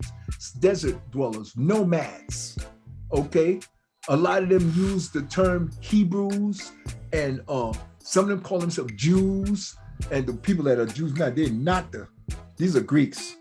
They took on Jewish is a culture. Jewish is a religion. It is not a people. Let's just stop that. There's no such land as Jew. Judaism, Judea, is something they just named it that. They created that. There's no such thing as a Jewish people. Bullshit. They're Hyksos. They're the descendants of the Hyksos who came in and invaded Egypt and tried to make that into a European-centric half-breed Hyksos. They're the Arabs. They're the people from Saudi Arabia, and a lot of them are black. Just look at them, folks. Look at the Saudi Arabians. A lot of them are black people. And they're trying to claim land because they have nothing. When you have nothing, you're an empty vacuum. That's what makes vacuum cleaners work so well. They're empty and they suck all the air out of it. And when you put the nose of it on someplace, it sucks in everything because it's empty. It has nothing in it. So it's going to try to pick up the first thing it comes in contact with. That's what a vacuum cleaner is. An empty vessel, and it won't work unless you empty out the container. And the more empty it is, the more it'll suck in. And that's what they are. They are so empty that everywhere they went, they had to suck up, claim, rob, rape, murder, and assassinate, rewrite, hide, deceive, trick, game, con. That's what they are. It's in their DNA. It's their human form. Got to understand this. That's their nature. Okay? And the few good ones like the Elon Musk and the other ones who know this without making any efforts whatsoever. They know this. Okay? And they're trying to clean it up. But they're so ashamed, they just don't talk about it. They just won't talk about it. They just don't talk about it. Let's just make better cars. Let's just do what we gotta do. Let's prepare some ships so we can get the hell away from these people. They're going so goddamn crazy. They're gonna wind up fucking up the whole planet. So we're gonna prepare some ships so we can get out of here. But that ain't gonna work, Elon. I told you it's not gonna work. Your body form is not designed to function out there. You're gonna have to make this work. You're gonna have to clean this place up. You're smart enough. You have the wits. You have the tactics. You have the geniuses. You have the skills. You're gonna have to put that same genius to work to clean this shit up. I know you came from South Africa. You'll never be able to be president. You'll never be able to be president, but you can become a governor. You can become somebody. I know you'll never be a politician. I wouldn't, because but see, one thing, you have so much money, them goddamn corporations, they won't be able to bullshit you. See, so that's why you would make a great governor, at least. With Senate, they need to get rid of the whole Senate. I want to see that whole thing disappear. But Elon, I wouldn't even do that to you. That'd be a waste of your time. We just got to try to get some good politicians in there. Get rid of the Senate, get rid of it altogether. House of Representatives, keep that. Fix the Supreme Court, get them barbarians off the Supreme Court. Get the voting system straightened out. Maybe you can help them with that. Create some software that'll help them beat the hackers and get rid of the Russians and get them out of our voting system. You could come up with something like that. You could take that AI computer that you got and come up with a great system, Elon. You can do that. That's why I like Elon family. He can do next level stuff that the evolutionary process is requiring, and that's why he's here. He'll fool everybody with the cars, but I think Elon has got some really good stuff coming up his sleeve that's going to straighten a lot of this crap out. Okay, so I wanted to read that part to you. There's another part back here. I'm gonna skip through a lot of this stuff. The Upper Nile among a black race of men that was organized, and the complicated system of worship of the stars considered. Oh, here, I gotta read that from you because this is really important. The French writer Count Volney. I'm telling you, this guy Volney is somebody you really want to, because he's brutally honest. He was so fascinated by what he saw. He was just fascinated. He said, oh my God, these people are doing stuff that we had no clue what the hell was going on. And look, they got this stuff all mastered. Look what he says here. Volney, in his important work, The Ruins of Empires. The ruins, that means the empires came up and they were gone already, died out from disease could have affected it, wars and being challenged and attacked by other outside forces. Ruins of Empires extends this point of view by saying that, he's talking about extending the point of view that the cultural practice, the exchange of ideas and cultural practices that laid the foundation of the earliest civilizations of the ancient world. And he's saying that Volney extends this point of view by saying that the Egyptians were the first people to attain the physical and moral sciences necessary to civilized life. You had to have the moral sciences. You had to have the physical sciences on how to heal the body, how to maintain the body human form. And you had to have the moral sciences to help you from becoming a savage. These are the civil sciences that help them to create and necessary to have a civilized life.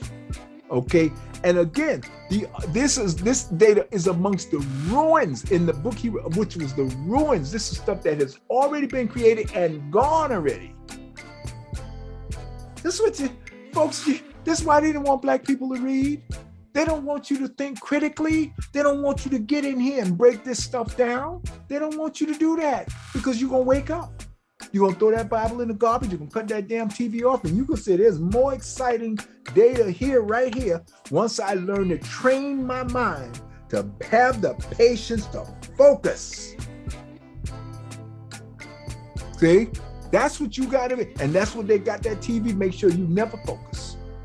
Critical thinking is what you need. That's what we're doing right now. You're looking at it in real time, live. Okay. All right, this is what he said. In the ruins of empire, this is shit that came and gone already. Old, 150, 60,000 years ago, gone. Okay? And he says, in referring to the basis of this achievement, he states further that it was then on the borders of the Upper Nile. Now, in Africa, upper is south, lower is north. So because south is where the mountains are, you go up into the mountains as you move southward on the Nile River. All the lands begin to, because the Nile River flows from south to north, you know. Did you know that? The Nile River flows from south to north because of gravity. It's not spooky hocus pocus. It's gravity, family. The mountains are higher, so the oceans are lower, so the water that rains and everything that goes up there flows down, and it's down north. Science, it's not hocus pocus spooky crap. Conspiracy, it's science. It's just geography, family.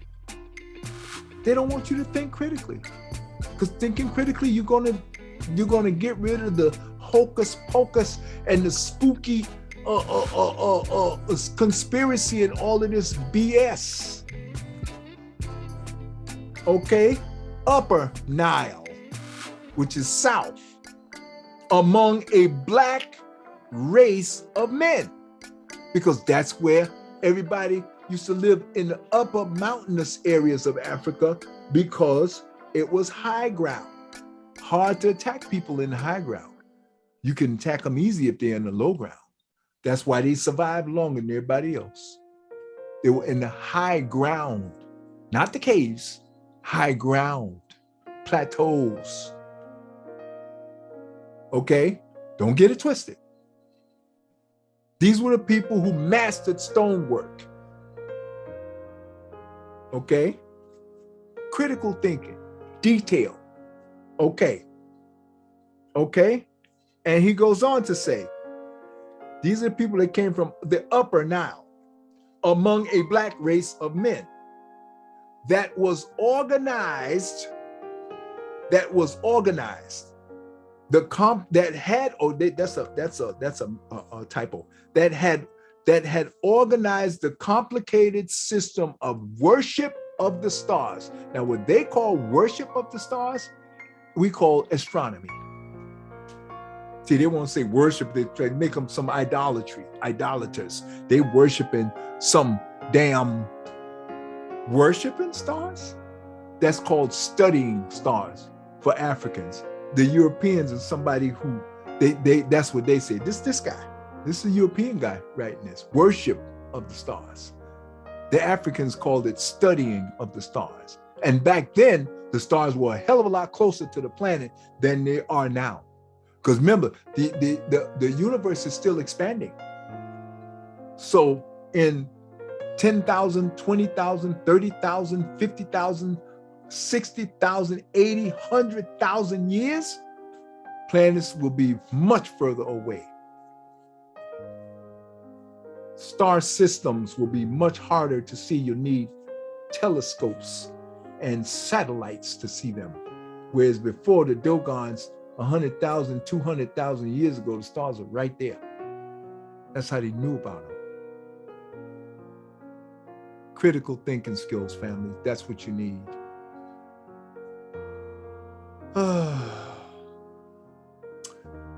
That they had organized the complicated system of worship or study of the stars, considered in relation to the production of the earth and the labors of agriculture. So in other words, based on the movements of the stars, and they could determine the seasons. They had learned that.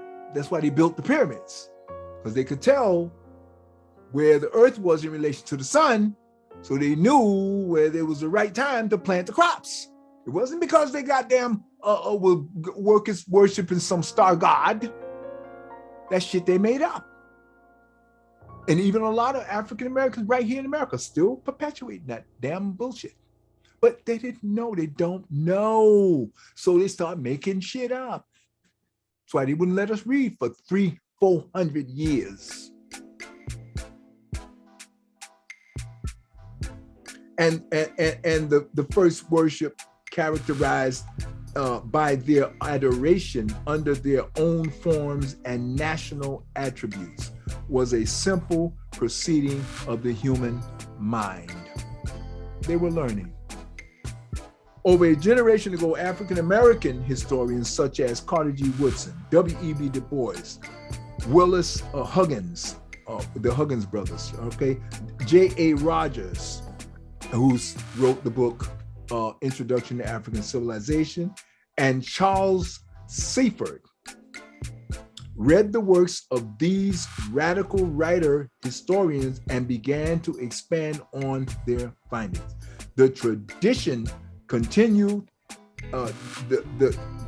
this tradition continued and is reflected in the works of present-day African-American historians. They say black, I'm saying African-American historians such as John G. Jackson. Who's that? John G. Jackson. I'm sorry, that was a wrong one. I said J.A. Rogers. Now that I didn't throw out. The J.A. Rogers 3-volume set, I kept that. Okay, I still got that one. Good luck finding that one, family. 3-volume, 3. I got them bad boys. J.A. Rogers, big time. That's old data, okay? Okay, and now he comes down, he tells you about the new dogs, okay? Actually, Carter G. Woodson, W.E.B. Du Bois, we know who him, Willis Huggins, J.A. Rogers, and Charles Seifert, I don't know him, read the works of these radical writer historians and began to expand their things. And again, the tradition continued and is reflected in the works of present-day Black historians such as John G. Jackson, Introduction to African Civilization, which is book 2 up there, Joseph Ben Yakinen, that's Dr. Ben, all of his work, which is Black Man of the Nile, which I still have those, and Chancellor Williams, The Destruction of African Civilization. Okay, great issues of a race from 4,500 BC. That's what Chancellor Williams is covering. That's why it's the first book I read. 4,500 BC, family, do the math. This is 2000 AD. 2000 AD, 4,500 BC. 4, 6, and 5, 4, 6, 4, 2, I'm sorry, 400, 4,000, and then 2,000. That's 6,000 years, 500. Before Christianity became a widespread lie. 4,500 years before it became a widespread lie when it was created. 2,000 years after the lie, and that's where we are today. 2020, after the lie. They call it AD. I call it AL, after the damn lie. It should be ADL, after the damn lie. I'm sorry, you Christian cult followers. I gotta hit you in the mouth, in the teeth with truth. If you don't like it, that's your problem. You are not gonna perpetuate this cult madness to my grandkids. Okay? And now I'm gonna skip down and we're gonna wrap it up pretty soon because we've been going long. I know this is damn near 2 hours, but I had to get this in, family. Okay, it says, until the publication of James G. Spady's article, Negritude, Pan-Bingritude, Benegritude, and the Diopian Philosophy of African History in a Current Bibliography and African Affairs, Volume 5, number 1, January 1972, and the interview by Horan Kofi Wangara, published in Black World Magazine, February 1974. Dr. Cheikh Diop was known to only a small group of Black writers and teachers in the United States. For over 7 years, his books were offered to American publishers with no show of interest at all because they were committing the crime of hiding the truth. They were making a conscious effort to make sure you never know. And that was giving them more time to fill your head with that filthy Bible and all of them damn lies. Now, 2 of his books will be published in the United States within 1 year.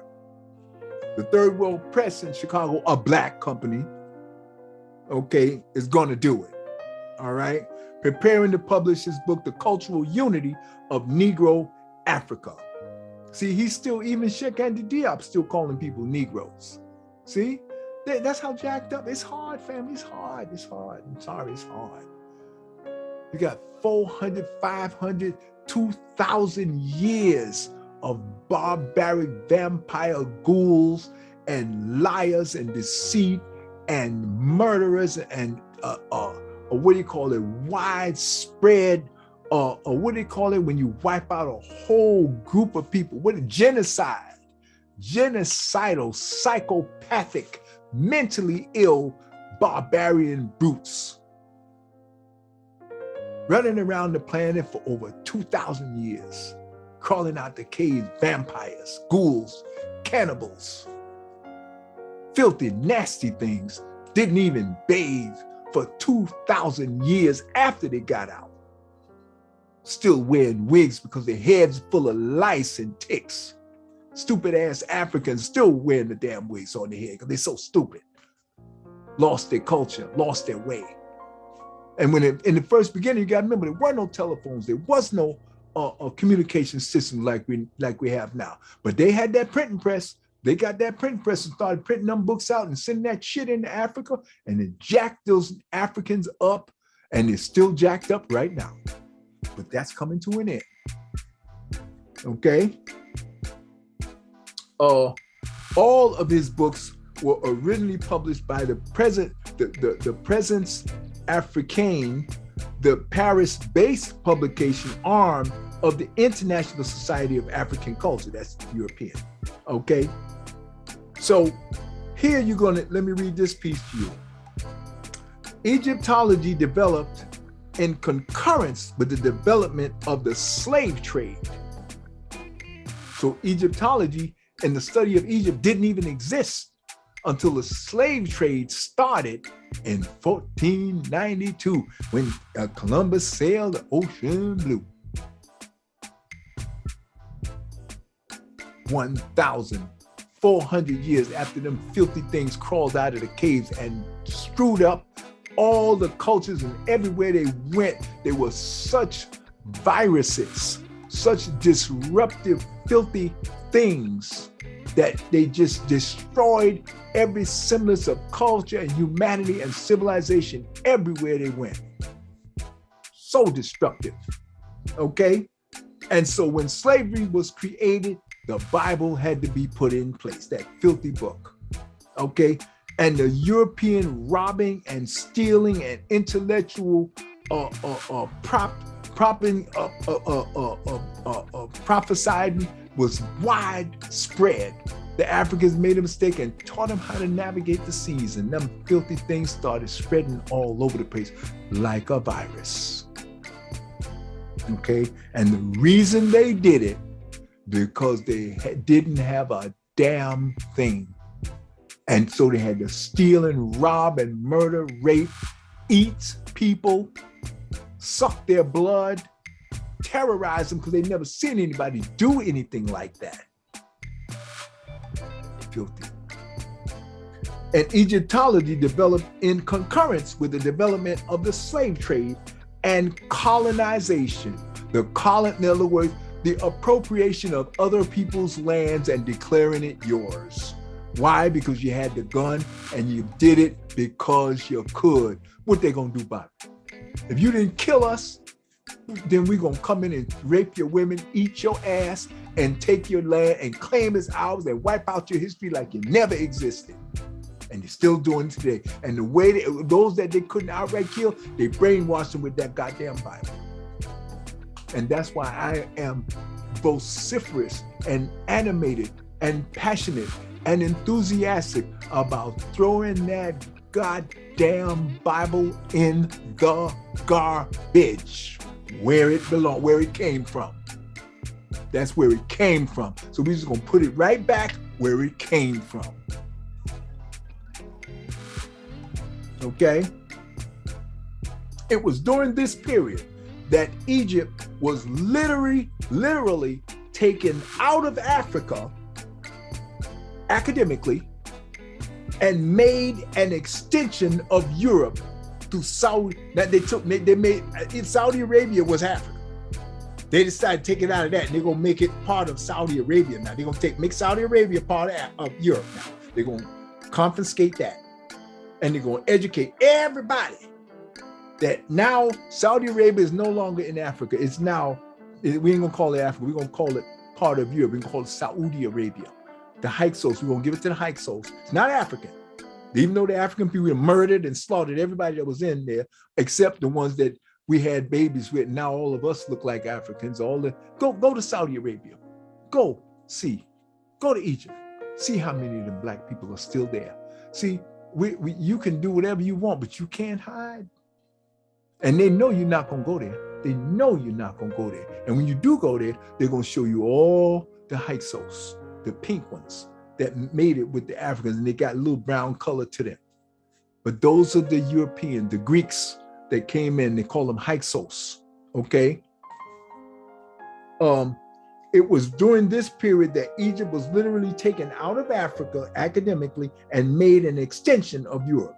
In many ways, Egypt is the key ancient African history. See, because even though they're trying to do that, they're going to bump into Ethiopians. They're going to bump into the Memphites. They're going to bump into the culture, and it's going to be traced back to its origin. You can't hide it. You can try. Just like Martin Luther King said, truth crushed to earth will rise again. Can't do it. Can't do it. Okay?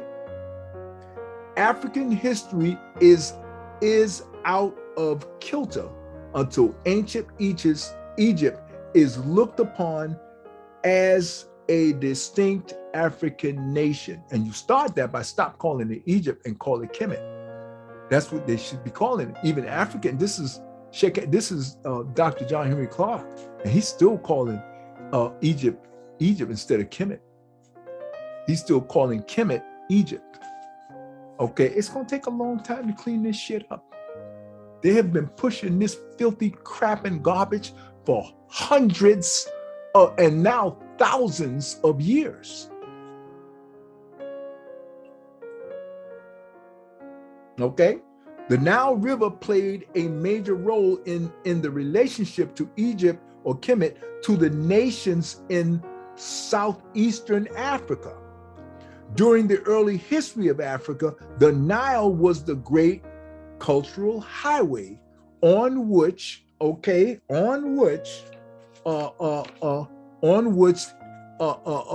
elements of civilization came into and out of inner Africa. Elements of civilization came into and out of inner Africa. So I don't know how the hell you gonna come out of inner Africa. How you gonna come into inner Africa with civilization but civilization gonna come out of it? I don't even know what the hell he's talking about. That ain't even logical. It just don't make sense. Ethiopia is inner Africa. That don't make no sense. What do you mean into? How the hell civilization gonna go into Africa? That don't make no damn sense. I don't even know what you're talking about. Anyway, see, critical thinking is gonna find the flaws. It's like this is why I respect about Elon Musk. Critical thinking is just what Elon Musk said. First principle. First principle is the new name for critical thinking. Break things down to their very, very basic bottom beginning sources, and then create up from there. That's the concept of first principle. Okay, that's what the concept means. Okay, Egypt's relationship with the people in the south was both good and bad, depending on the period and the dynasty in power. That may be true. Okay, now let's get into this right here. In his chapter called, What Were the Egyptians? Dr. Diop explains the rise and fall of Kemet's golden age and the beginning of invasions. First, from Western Asia, which is the Hyksos, that turned this nation's first age of greatness into a nightmare. Okay, that was the period of the Hyksos, or shepherd kings, or nomads. That's not written, nomads ain't written here, but shepherd kings, people shepherding flocks of sheep. But these are Hyksos. If you hitchhike, that means you're a traveler. You don't have a home. That's why they call you hitchhike. First principle, critical thinking basics. Okay. Then he says, during this time, 70 Jews grouped in 20 patriarchal families. 70 Jews. I don't know where you get that word Jews. I don't even know how that could work. I could see if you call them Hebrews. Oh, there was no such thing as a Jew back down too. Critical thinking. Break things down to the basic. You can't tell me one thing and then come up with something else. I'm going to pick it up. See, this is my family. I'm telling you, I'm a technician. Nothing gets by me. The word Jew did not exist back at that time. But I guess that's the language Dr. Clarke has to speak. But I don't see that, how this became 70 Jews. How do you know 70?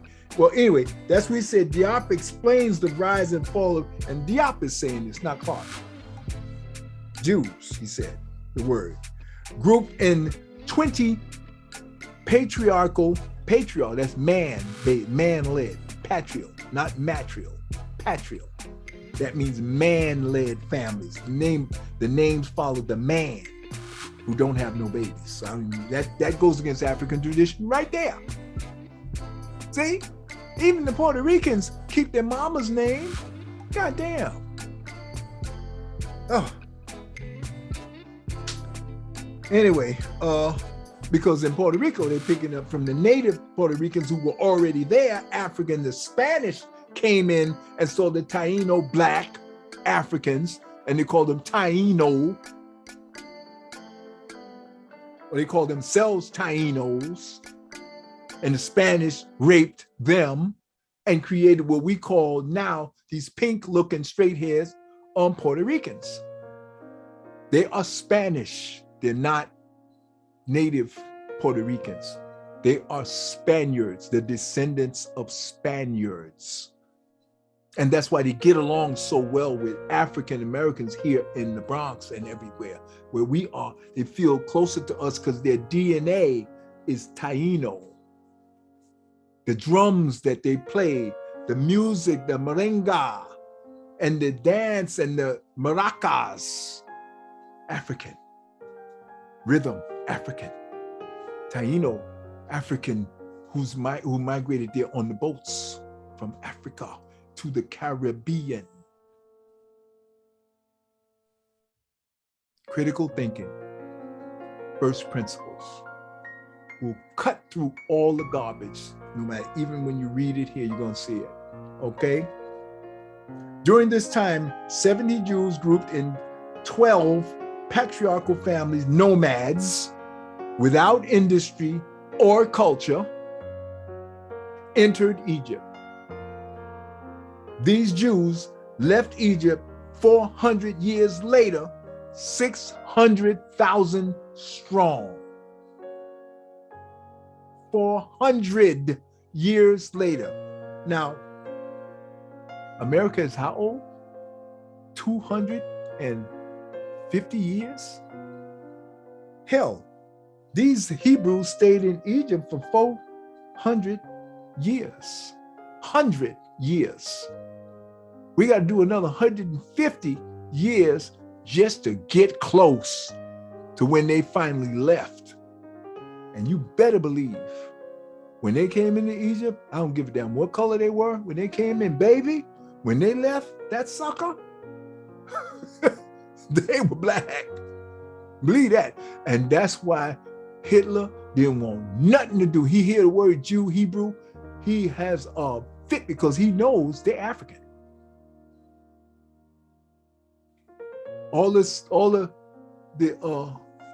expertise of classical music and playing music and all that stuff, and math and learning and scholarly, scholastic, intellectual abilities and everything that these quote unquote Greeks who took on the Jewish religion, these Hebrews he's talking about in this book here, that's not these people you see folks over in Israel. That's not these are Greeks. Those are Greeks.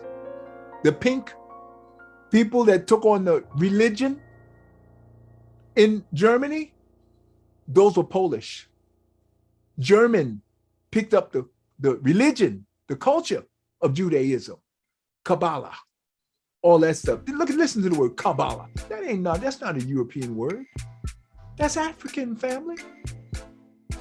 Kabbalistic system is what these Israelis and these people who really don't believe, and believe me, they don't believe in that religion. They use it as a tool in order to justify the shit that they do to other people. These are Polish, German, European, French, English, Spanish, Cuban, Spanish, pink, those ones in Cuba, Spanish. They're not the native people that were there. The black ones, they keep them down. They make sure they never have no goddamn power. My buddy Joe Reimer is jet black. I'll show you a picture of him.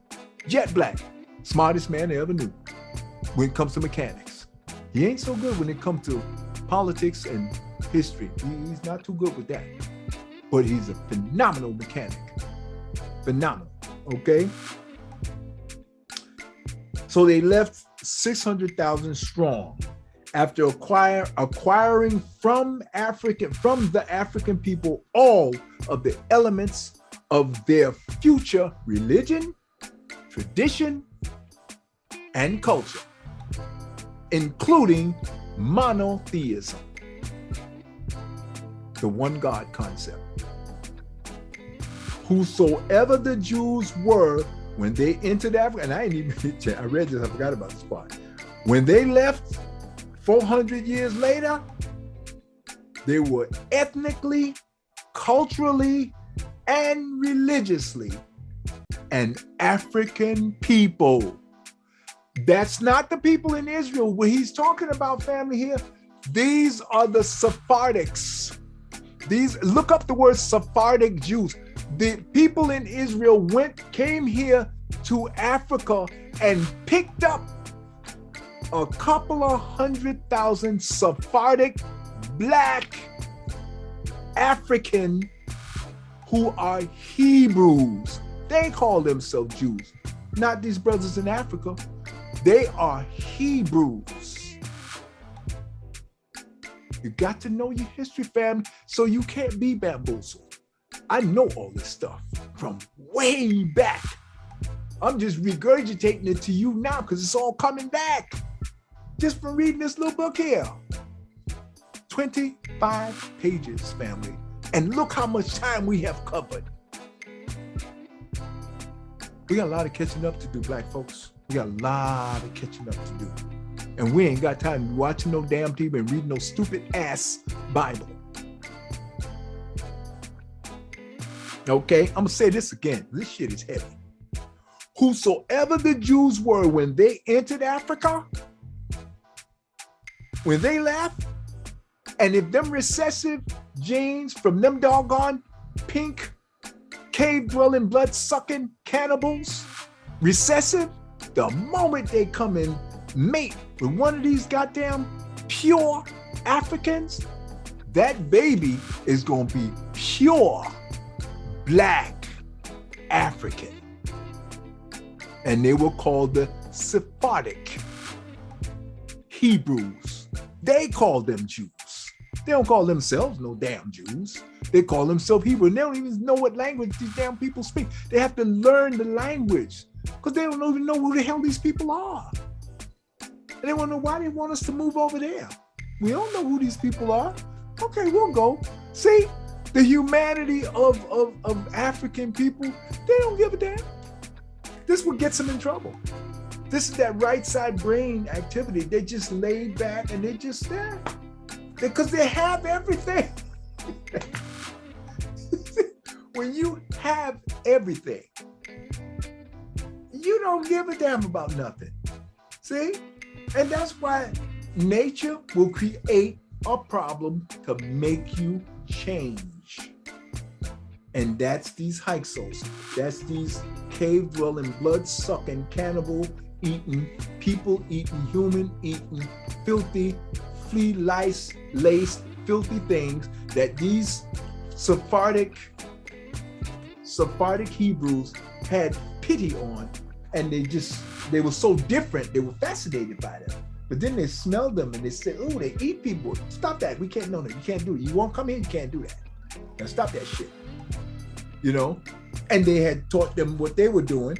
And so they learned all of these things, their culture, including monotheism. They taught them, they taught them the future religion, tradition, culture, including monotheism. Whosoever the Jews were when they entered Africa, when they left 400 years later, they were ethnically, culturally, and religiously an African people.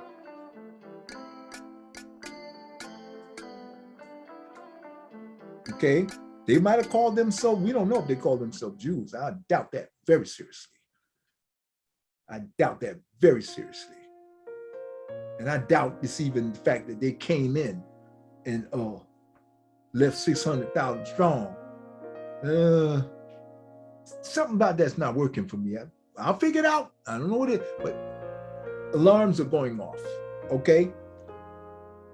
Okay. In this part of this, his book, Chiek Anti-Diop, leaves no room for argument. In the chapter called Birth of the Negro Myth, Dr. Diop shows how African people whose civilizations were old before Europe was even born. So the African civilizations had already came and collapsed due to disease, due to whatever, due to earthquakes, some kind of cataclysmic tectonic impact. A lot of them were sunk into the oceans. That's tectonic, cataclysmic, global, tectonic, geographic catastrophes that will wipe out an entire people. Volcanoes wipe out whole, bury them under miles of ash. It's not always about being attacked. It could be geographic, tectonic, natural disasters that will wipe out an entire nation. Planet is still turning. Gravity is still having its impact. The planet is being squeezed and expanded and sucked in and pushed and pulled, and stuff is still changing. It's not always about an invasion. Sometimes it's just a natural process of the evolution of the planet, family. First principle, critical thinking. Keep it simple. Don't try to make no shit up. Keep it simple. Okay? So the birth of the Negro myth, he talks about this, that the civilizations were old and gone before the Europeans finally listened to the Greeks, listened to the Spanish who learned from the Moroccans and the Moors. And Moors, if you go to any Spanish country and ask them, what's the name for black? Negro, moreno, M-O-R-E, Moors. Black people, moreno. Okay? Keeping it simple. Critical thinking, first principles. Critical thinking skills. That's all. Keeping it simple. Okay, and so long before, was born, were Africans systematically read out of their respective, and it's in other words, Europe, civilization was born, were systematically read out of respectful commentary of human history. This was the European committing another crime, another level of crime, of purposefully preparing the groundwork to steal the accomplishments of the Africans and tell and further buttress the lies and the deception, because they're evil bastards and they can't help themselves. They have nothing, and they're running into people who have everything, including they look better than them. They smell better than them. They eat better than them. They just forget it. They have everything and they have nothing. That's what a vacuum will create. Something that will try to steal, rob, lie, rape, take, put their name on it, break the noses off, try to pretend it's theirs. They can't help it. You don't have shit and you ain't shit. When you ain't shit, you steal shit from everybody else. I'm gonna wrap this up, fam. We'll go on with this and pick it up. We're on page 29. We're about at the end of the book anyway. There's only a back page, so I'll finish this off and give you the last little bit of this, and we'll pick it up in the next movie. One love, family.